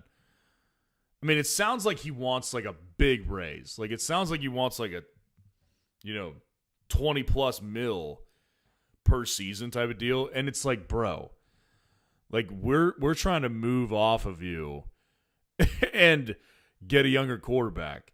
So if I was the Cardinals, I'd be like, yeah, dude, you want to trade? We'll trade you. Like, no problem to us. The question is, how valuable is he to other teams around the league? Because, like, most of the teams got their quarterbacks set in stone. And most teams don't like to do the quarterback shuffle. On the deck chairs on the Titanic situation. Most teams don't like that. What the Browns are doing, what the Cardinals are doing. So I don't know what kind of value they get from him. I feel like if they can compromise and get to like a 15 mil number with like incentives to 20 mil, like what if they gave him like a $15 million deal for 1 year and they said you can earn another 5 to 7 million in incentives if you play all 17 games and you get us to the playoffs. Like that to me would be a deal that I would imagine could be worked out. And so I think Jacoby Brissett probably ends up starting at the end of the day, week 1. But does he finish the season? That I actually would probably bet against.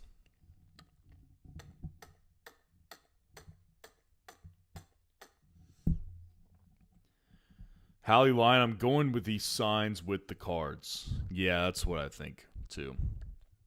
Will he finish the season? I'd bet against it. Money and a thing. He performs at an upstage comedy lounge in San Antonio. Yeah, that shows how much of a hermit I am. I've never even heard of it. But I'm a hermit for sure. Like, I work from home. I don't really leave the home very much unless I'm, like, going to someone's place or something like that. I'm not really much of a go-out type of guy. It's not really ever been me, and definitely at this point in my life, it's not really me.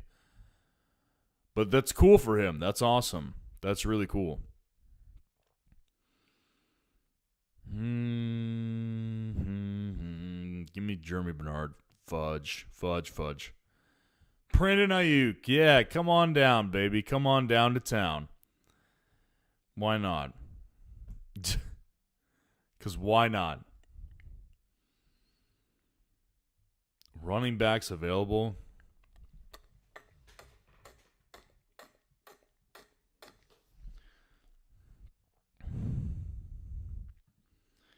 McNick's Cards should probably just toss Carson Beck to the Wolves. If he's awesome, great. If he's terrible, that's also great because you get top 5. Yeah, I mean, fair enough, right? Like, that's kind of the thing I've actually been saying about the Saints is, like, you know, a lot of people are really in on Tyler Shuck already, and I'm like, that's fine. Like, I think he can be good. They've got the pieces around him, too. But they're kind of in a win-win. It's like, we know we're going to let the guy play this year. So either he's awesome and we find out we got our guy, or 2, we find out he's not that good and we get a high pick in 2027. Cardinals they could be in that boat, I guess, but I don't think Carson Beck's very good. I'm not a Carson Beck guy. So can't really endorse that one too much, to be honest with you. I think we're just going to stick with what we have, to be honest with you. And we're going to go ahead and grab Malachi Fields. We're going to stick with the running backs we've got. We're going to go with 4. And then we're going to draft a backup quarterback. Alias, what teams would be interested in Brissett? Only team I see as a possible as of today is the Browns, even though I don't think so. Yeah, that's what I'm saying, right? Like, no team wants to have a guy who thinks he's worth starting quarterback money if he's just going to be your backup. So he'd probably become a trade issue. I don't know. That's why I kind of feel like in the game of negotiations, I think the Cardinals probably have more leverage because they can just be like, look, dude, we drafted a quarterback in day 2. We could easily play him and see if he's any good, and if he's not, we'll just take the high pick next year. So we don't really need you as much as you think we do. Like, we'd like to have you. We think you're better than Carson Beck, but if you're asking for $25 million per year, you're out of your mind. Like, we don't even know if we want to use you for more than 1 year. So, like, no. Again, I think you can work something out. That's why I ultimately think he'll just be a Cardinal. I think you can work something out to where it would be like, this guy gets like a $15 million guarantee with like $5 to $8 million in incentives to make it 20 plus million. And the incentives are like, you have to play all 17 games, make it to the playoffs, stuff like that. I think that would make sense for both sides, to be honest. So I think they'll find a middle ground. That's what I think. Okay, we're going to go with Savion Williams again. Nobody's asking.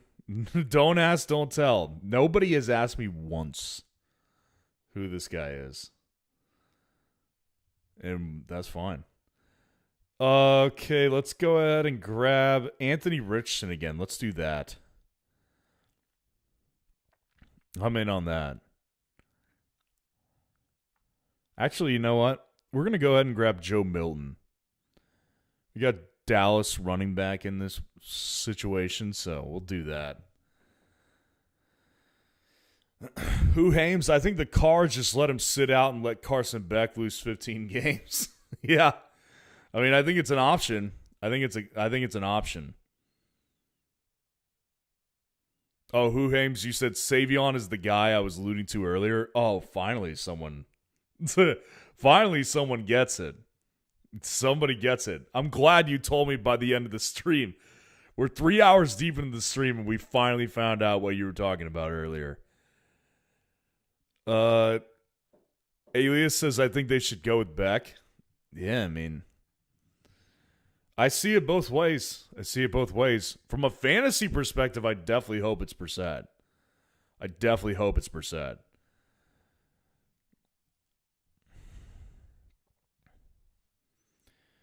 Okay, well, what a night. It is after midnight. We ran a bunch of Pomeranians. Pomeranian type of night, man. So here's what we got. CeeDee Lamb, Derrick Henry, Javonte Williams, Cam Scatterbo, Roma Dunze, Christian Watson, Tucker Kraft, Jackson Dart, Jordan Love, J.K. Dobbins, Casey Conception, Isaiah Likely, Jalen McMillan, Dejon Stribling, Brandon Ayuk, Malachi Fields, Savion Williams, and Joe Milton. How about that? 3 hours deep. Appreciate you guys being in here. We went with another. June Bugs went with the backup quarterback strategy. He grabbed Jalen Milroe. I like it. I like to see it. Please like the video. Please subscribe to the channel on our way out, guys. Appreciate you joining me tonight. And we will be back again tomorrow. Much earlier live stream. No video coming out. Defense rankings came out today, so if you haven't checked it out, go check it out as we wrap up tonight. And I'll see you guys tomorrow, much earlier on. Peace out, everyone.